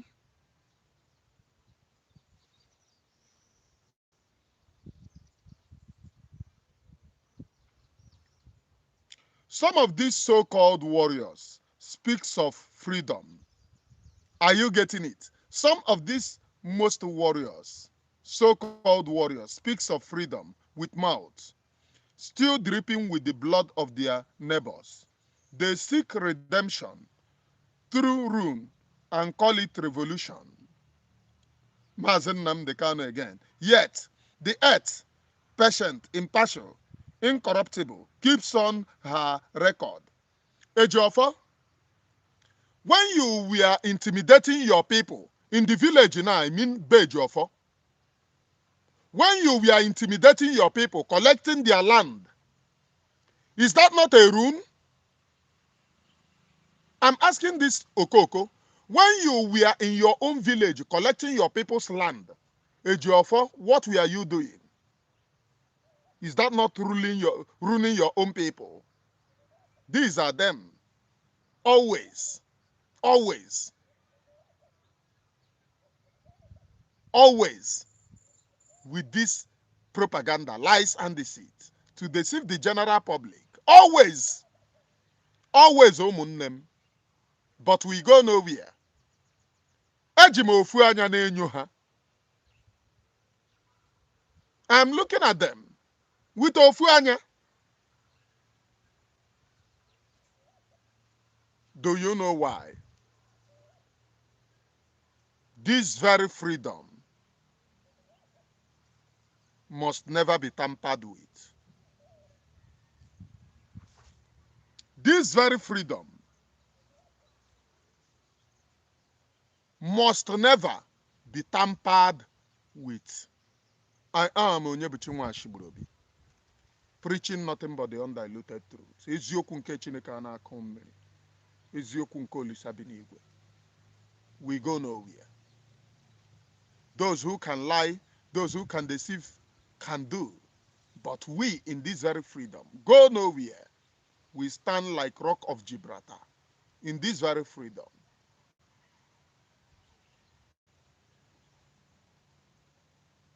Are you listening to me? Are you understanding me?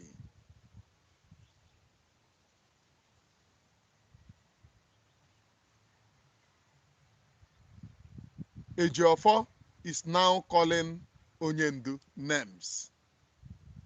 And this is the person Uchechi have been defending. When Onyendu sacked this Okoko, Uchechi came on social media to fight Onyendu openly.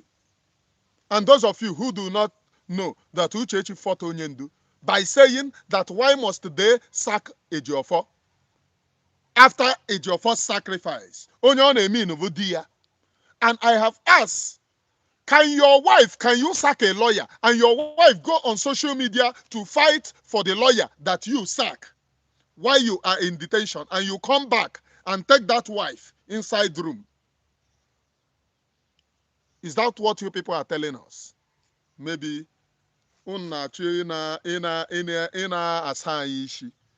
go nowhere. Let us. Some of these so-called, okay, they seek redemption through ruin and call it revolution. Yet the earth, patiently impartial, incorruptible, keeps her own record.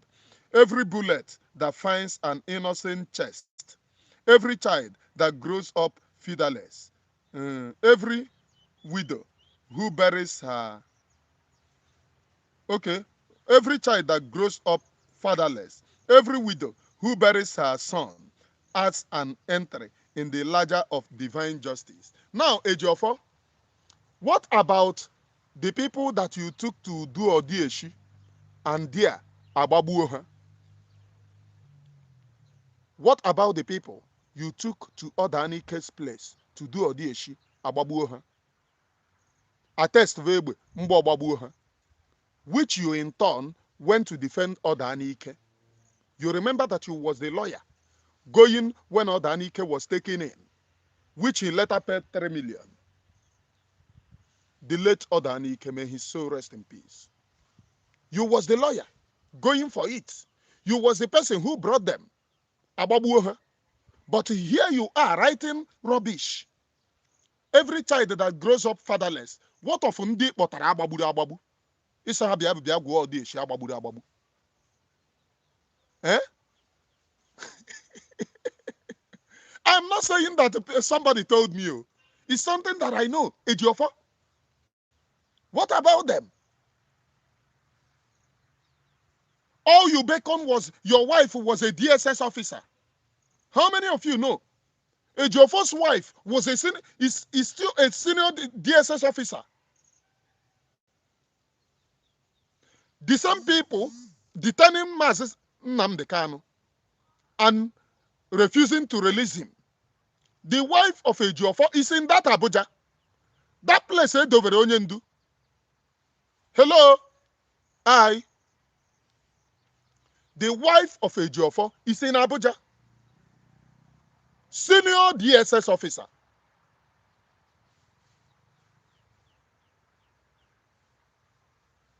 And Ejiofor is writing all this junk. Every bullet that finds people's chest. What about ndị nke kpatara ka agwọ dị eshi agbagburu agbagbu? And you stood and defended the man gbagburu ha. What about it? Ọkwa onye na-ama aga ọfụma ka ị ya na-ede all this junk.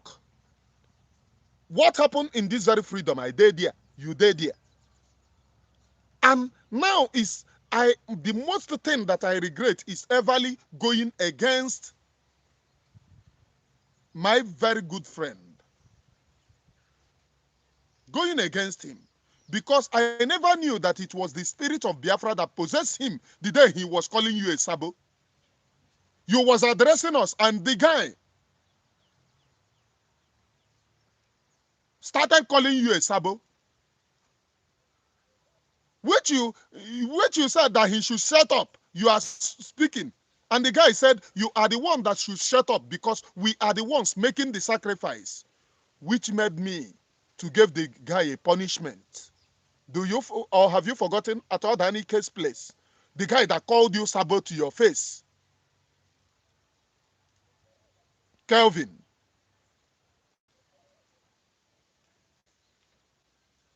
Have you forgotten? The guy that called you sabo to your own face.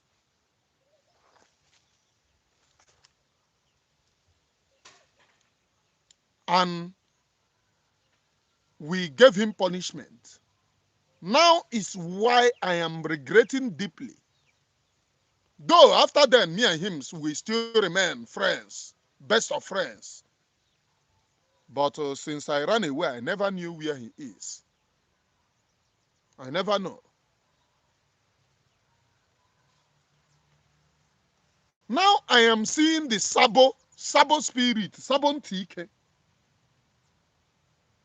Because according to you, every bullet, Mother Earth is bringing justice. And you are still here writing. You that recruited people's men to buy, you use them for political disdain. And you are now on your church. Even on Anglican of St. Molimba night or St. Gene one night. But in Anya Ogunuku 24 hours. Okwamana gi belong to otu mmụọ. Oh no, to one arụsị belong ebe a ka m belong kwara. Me and you belong there. Oh, ihe riri ibu n'afọ ka m bukwe n'afọ. But I must tell you the truth. I must tell you the honest truth. You are a demon and a betrayer.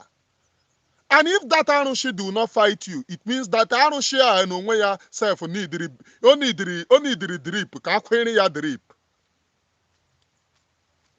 Because number one thing, oath. That oath means that you must stand always to fight for freedom. Ịma ihe niile gwara anyị, ịma ihe niile kọrọ dị. All to no avail maka ire gị na-agba. Anọdụ ha ebe a nọ mgbe ọbụla ị na-emeke noise.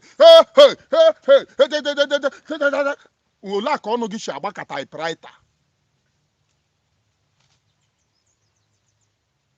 A na-akụrụ gị barista. Ọ na-ebutekwe mangala mgbe ọbụla. Ọ na-awa ihe ọ na-ata na mangala tu anaghị eke.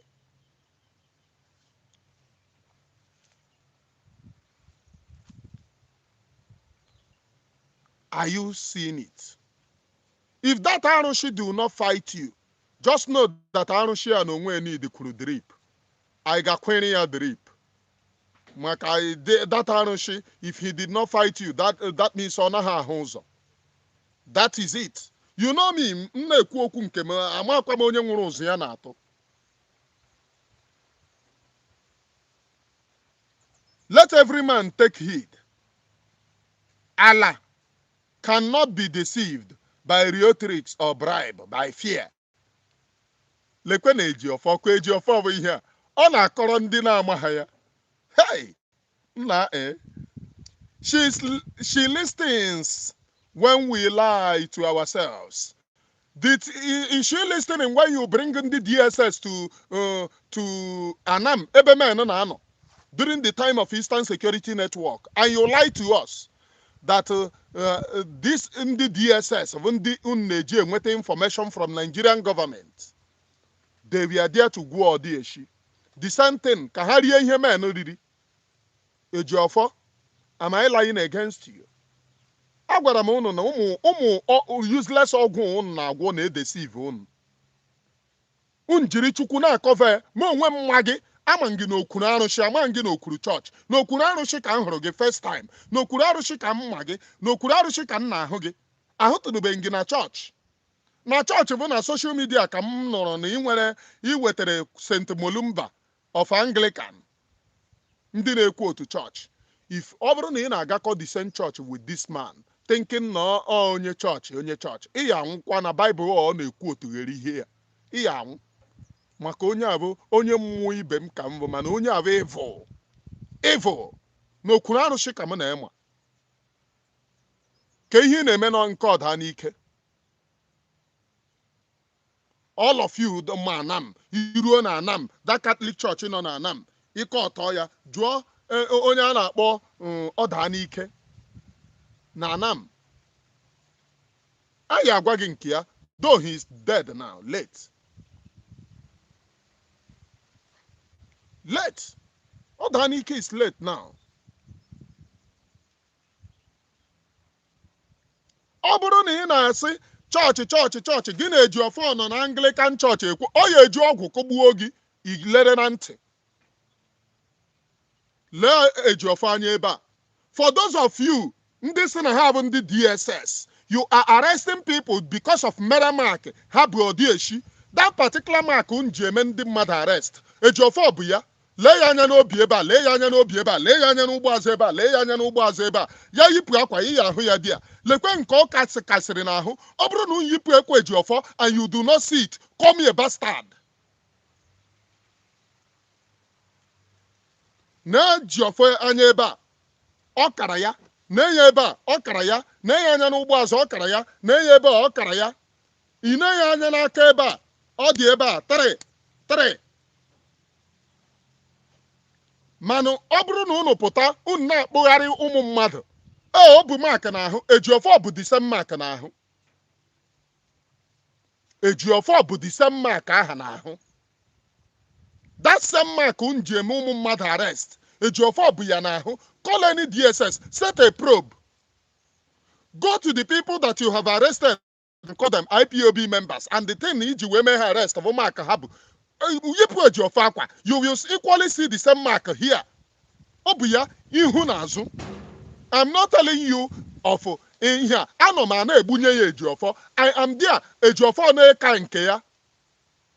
Ihe ọ na-achabụbaba ka mmanụ granọt oil. O ji ude, ọ dịkwa ọcha o. Ịgwakwa gị eziokwu, ọ dị ọcha na-etekwa ude na ọcha ọ dị, n'elu ọcha ọ dị.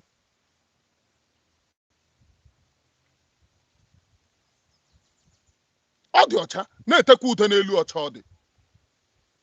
Let us go, please.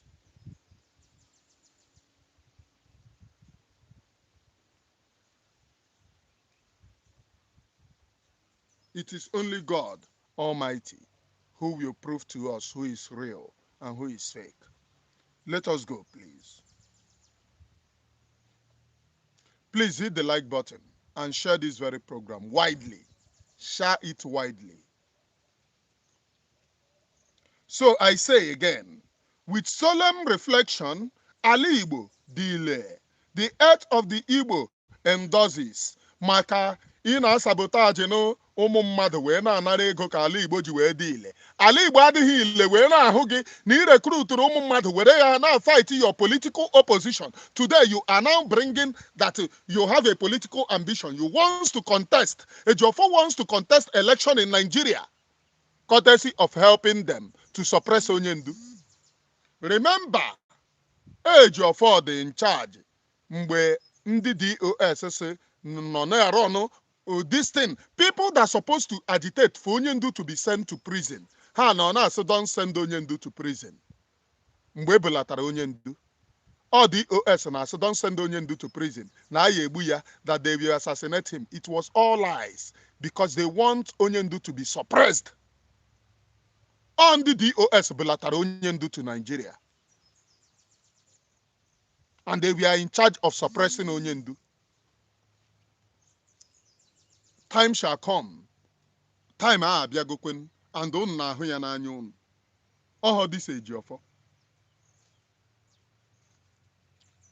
She still outlives false prophets. Ya bụ Onyendu ka ọ na-agwa. Tyrants, kidnappers, pretenders. Her justice may sleep, but it never dies. Those who walk upright will find her blessings. This Ezi is biting the finger that feeds him. It was because of Onyendu that they promoted your wife. And this is one thing that I was saying. Ejiofor, you bettered Onyendu's freedom in the promotion of your wife as a senior DSS officer. Hello? Ejiofor's wife is a senior DSS officer in Nigeria. Ndị DSS nano. Nwunye bụ a senior DSS officer. And it was when Ejiofor took over, her wife was ordinary employee, ordinary without this thing. It was when Ejiofor took Mazi Nnamdi Kanu's case that her wife got promotion.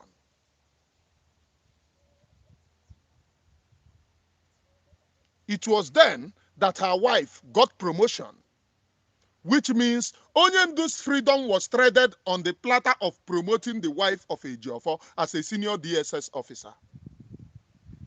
Hello?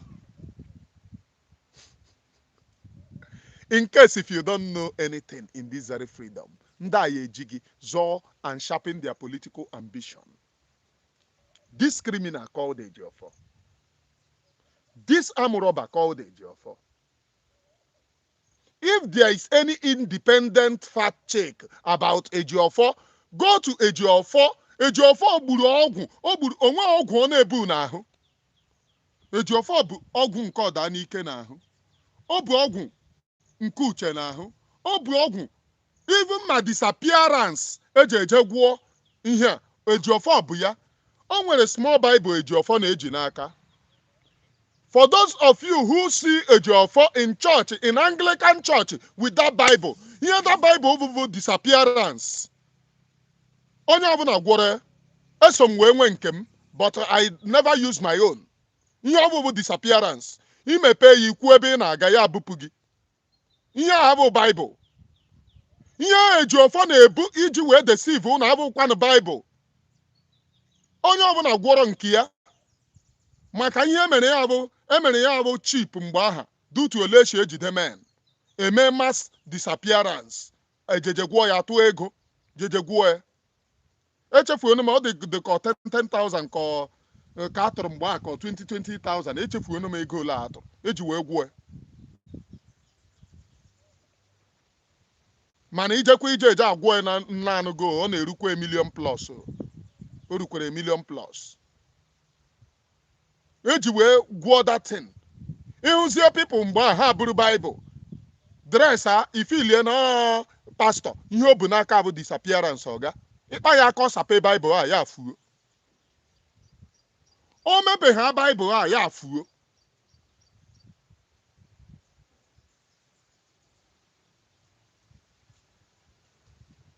Mana Ejiofor bụ nke up to today that mugu ka na-ebu ya. Ile ya anya gị sị hey pastor ihe o bu n'aka bụ disappearance. I challenge any one of you now. Go to that thing Ejiofor bụ napụ ya that thing ịkpọrọ Bible buru ya n'aka imepe Bible ifuo onwe onye ya ahụ gị. Nobody go see you. You have over disappearance. Not Bible. Are you getting it? I am Onyebuchi Nwashigburobi, please. I am Onyebuchi Nwashigburobi. Please pay very close attention. Maka nke m ntụpụ nkịta akọrọ ngoshi ya ka ọ hapụ ịdị ka atọrọ ya arụ. Ọsọ n'ala Igbo na-echeta ala Igbo na-eme ihe a maka o ruoro gị iji ụmụ mmadụ ị na-represent somebody na-agba nwunye eti iji maka Mazi Nnamdi Kanu rụọ ụlọ ụdịrị ụlọ ibi today. Do you think that you can get it in charge and bail lawyer? Evo. Do you think that you can ever get it in charge and bail lawyer? Evo. With issue gị kwọrọ one side before Uchechi kpọta gị bịa represent onye ndu gị bịazie rikpuo n'ime ụlọ onye ndu na-erizi boto ọkọrinkubus.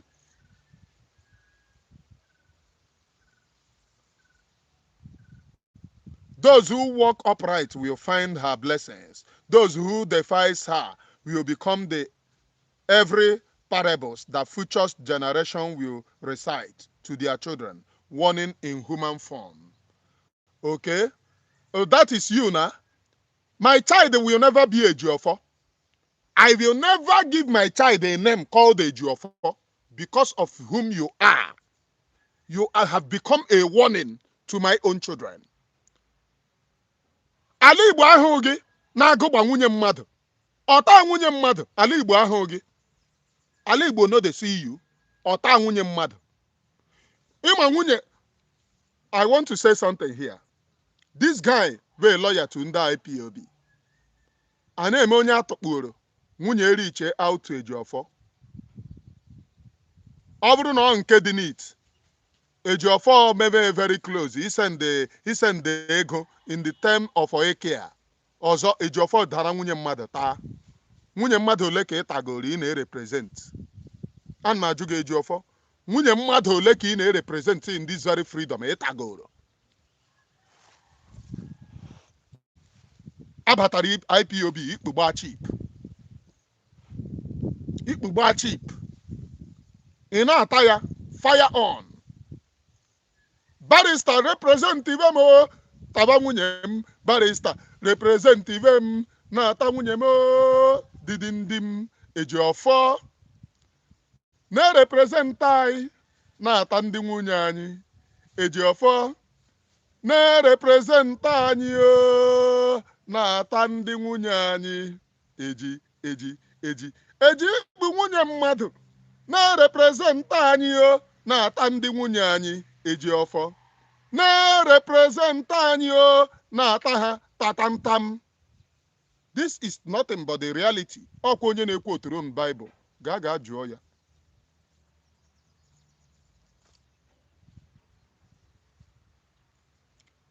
Ọ na-ekwukwe nke ha nke ya ọ na-akwa ezo ya ezo mgbe ọ na-asọ ọ bụrụ na ya ọta ha onye ka ya ọ ya ata. Ọ bụrụ na ya ọta ha onye ka ya ọ ya ata. Ọ na-ekwukwe nke ha ọ na-akwa ezo ya ezo. Unless zime nke a nkwupụtabere ya apụta deny ya. Mana ama m ya na ọ naghị deny nke a ọ naghị deny ya deny. Ọ naghị deny ya. To build Ala Igbo, we must first cleanse our hearts. No savior armed with deceit will redeem us. So he's talking about Onyendu. He's armed with deceit. Will redeem them.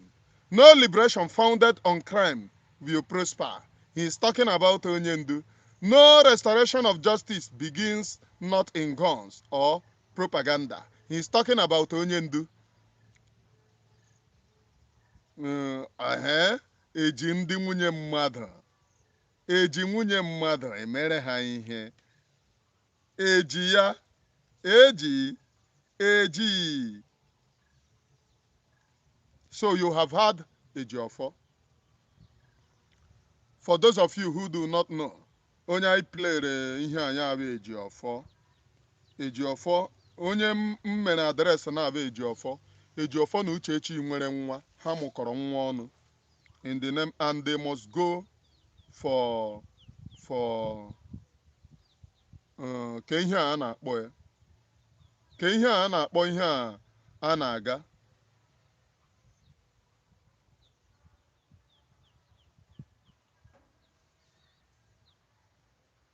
they must go for DNA. Yes, thank you. They must go for DNA.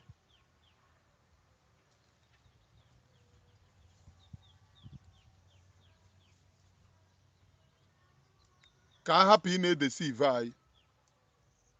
Ka a hapụ ị na-eri anyị mugu. They must go for DNA. So the time now is 4 minutes after 11. Let us gbapụ ya ọsọ. 4 minutes after 11. That is the time now, and the number for you to call is, should in case if you want to call,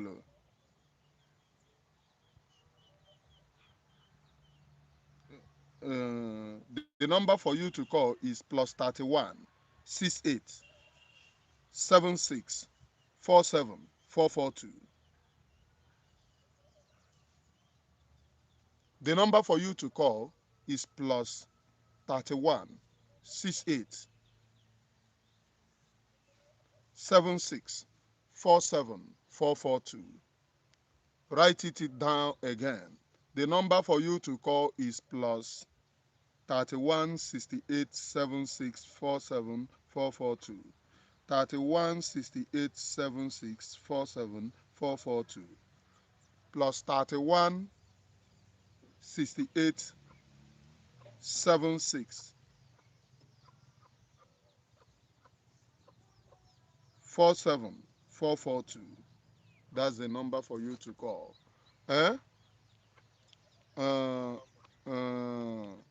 Egbe eberegonu na mgbagbu. Egbe eberegonu na mgbagbu. Just know that this very freedom, no going back in it. It doesn't matter whose earth is God. No going back. It doesn't matter how many people that the Nigerian government sends to destabilize this very freedom. It doesn't matter how many people, how many idiots that they send in the name of the USB, the recharge card. It doesn't matter. And those of you, if you are watching this very program and you have anything to say, or if you do not get the number correctly, tell me so that I will mention the number again. The number is +31 68 76 47 442. That is the number for you to call up this very morning for you to make your own contribution. I remain your one and only Onyebuchi Nwashigburuobi, preaching nothing but the undiluted truth. As I wait for Una to call, now, did you learn anything in the exposition that I did today about Nwanyị Mkpụrụ Mmiri,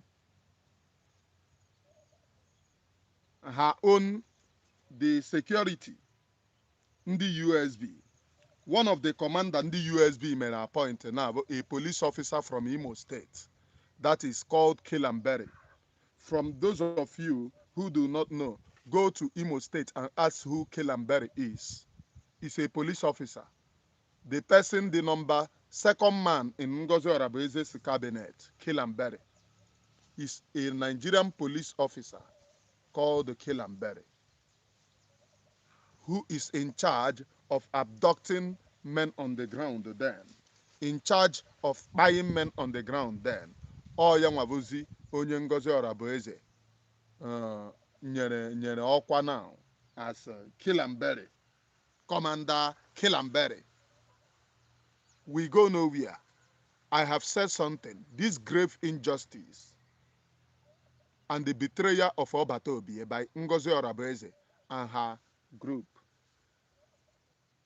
Because one thing that they wanted is for us to remain in playing, oh, yeah, whereas Ngozi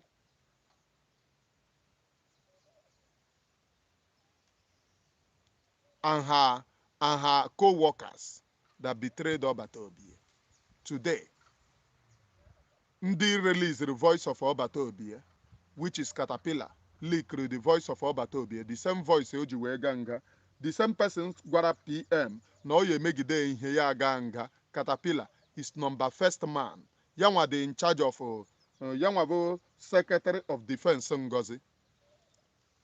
Onye bụ number 2 man in the time in general of Ngozi bụ Kilambere, a police officer, not a former, a police officer, a serving police officer in Imo State called Kilambere that was in charge. If you go to Obatobi's exposition, you will see where Obatobi exposed him. You will see where men on the ground even exposed him when Obatobi was around. You will even see where Nonsongwa exposed Kilambere. Today, the same Kilambere is now a commander. Unu nwa na onwe unu Ngozi Oragbueze sagoro brain unu buru brain box unu. I know that you can no longer rethink. You can no longer come back. Because Ngozi Oragbueze will tell you that it is better na eburu battery gị than you have your battery intact. And what do I say? Welcome. Ọ bụrụ na eburu battery gị, welcome. Move on with it.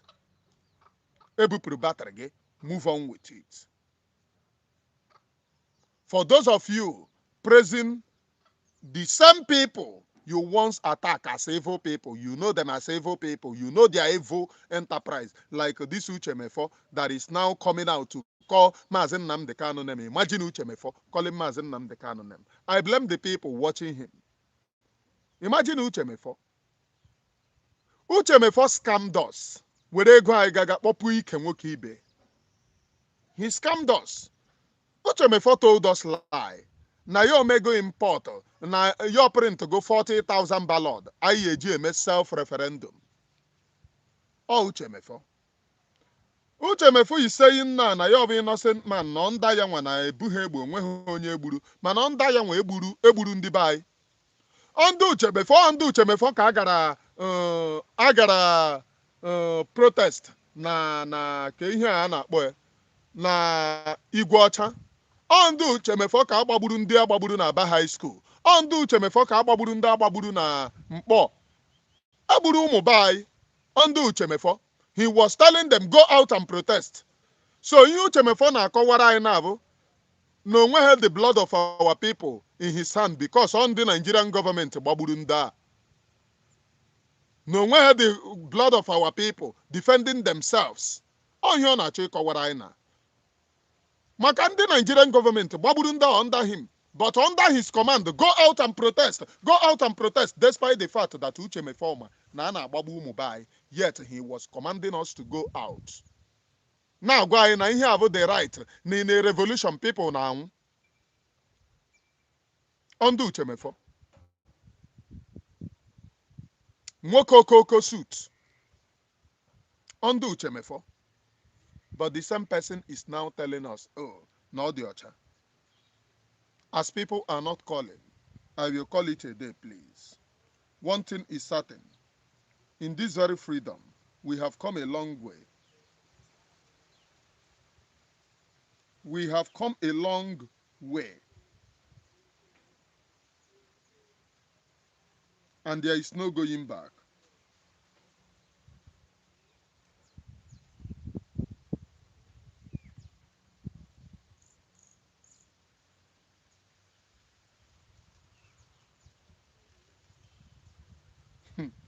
Hey, now lekwana another lies and deceit. Prime Wave see PM warned Remigius that when he knew that I was exposing IPOB, are you getting it? Please listen. You know PM warned Remigius when PM realized that he is just exposing IPOB beyond measure. beyond measure without knowing when to stop. When PM told Remigius to keep off if he cannot join his team, Remigius said he is alone. Oya Lekwe say, there is no time PM Mazi Simon Ekpa warned me. PM gave me necessary backing. PM Mazi Simon Ekpa gave me necessary backing. There was no time that he warned me. You know, ọ bụkwa ihe ọbụla ka a na-apụta on social media. PM Mazi Simon Ekpa knew that I stood on the right track. I stood on the truth. That was the reason why if you go to PM, you will see when he recognized me. He will say, he thanked me for the good work that I am doing. He recognized me on QTV. He have recognized me many occasions, but when he recognized me with QTV, he said especially that Truth Views TV. He is saying it the way it is. Now, Oya, Mr. Man, Oya, go and bring out where all of you have seen it.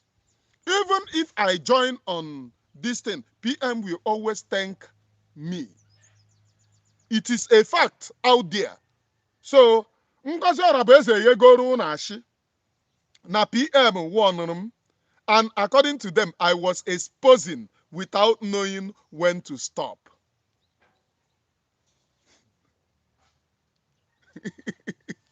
Ihe a bụ ụmụ bingo Ngozi. Ndị a bụ Ezeashi, ndị a na-abụ Linus Mbas.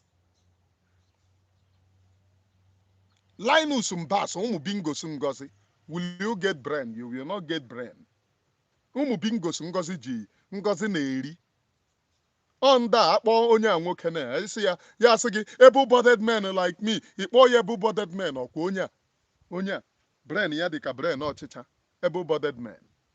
Able-bodied men ọkwa onye a brain ya dị ka brain oke. Able-bodied men.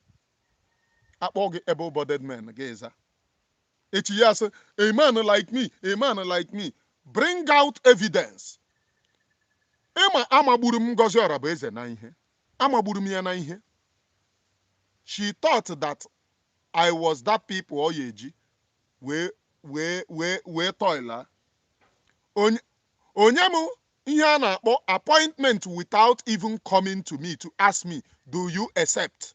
It is a crime to publish my name that you appointed me without me and Ngozi never talk. Odaham dejuo na yo mere Remigius appoint nka. As in what? Ngwa ha no. I will like to remain an individual. Now, had it been that I accepted that work, they will use propaganda. Immediately they know that I am speaking the truth. I am speaking the truth, exposing them. They will come out to say that they have sacked me. So anything that I said, people will say, hey, why don't you say it then? It is when they sack you that you are saying it. And so no, I would want to remain on my own. And no government will have me. I cannot work under any government. When PM was here, I said it. I made it categorically clear. I will remain alone. And under alone, PM recognized me many times under remaining alone and used me as a role model to other people and asked them to emulate Truth Views TV. Go out, it is a fact. And let me tell you the irony of life. I am not even always there when they recognize me, except the one that I joined in Twitter. On how many times that I was recognized, it was people watching that cut it out and send it to me. People in the cabinet. First time was Madam Azoka that sent it to me.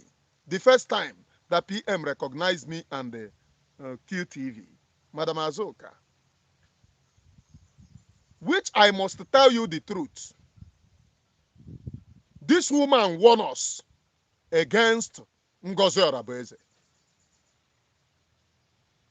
and said, we will see this very woman and know it. It was because of Ngozi that Madam Azoka was suspended. This same Ngozi Oragbueze. but she's the person that bring Ngozi. But she said to me that she never knew that this woman is cunning like this. She never knew that this woman is heartless like this. This woman bịa gbaa ya game were ya rigoro.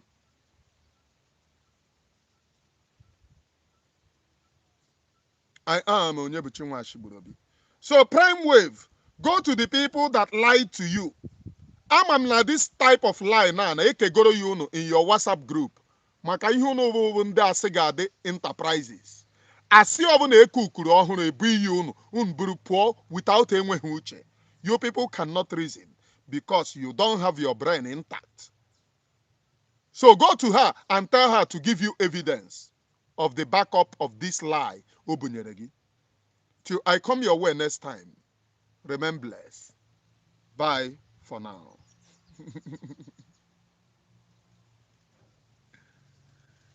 Hey.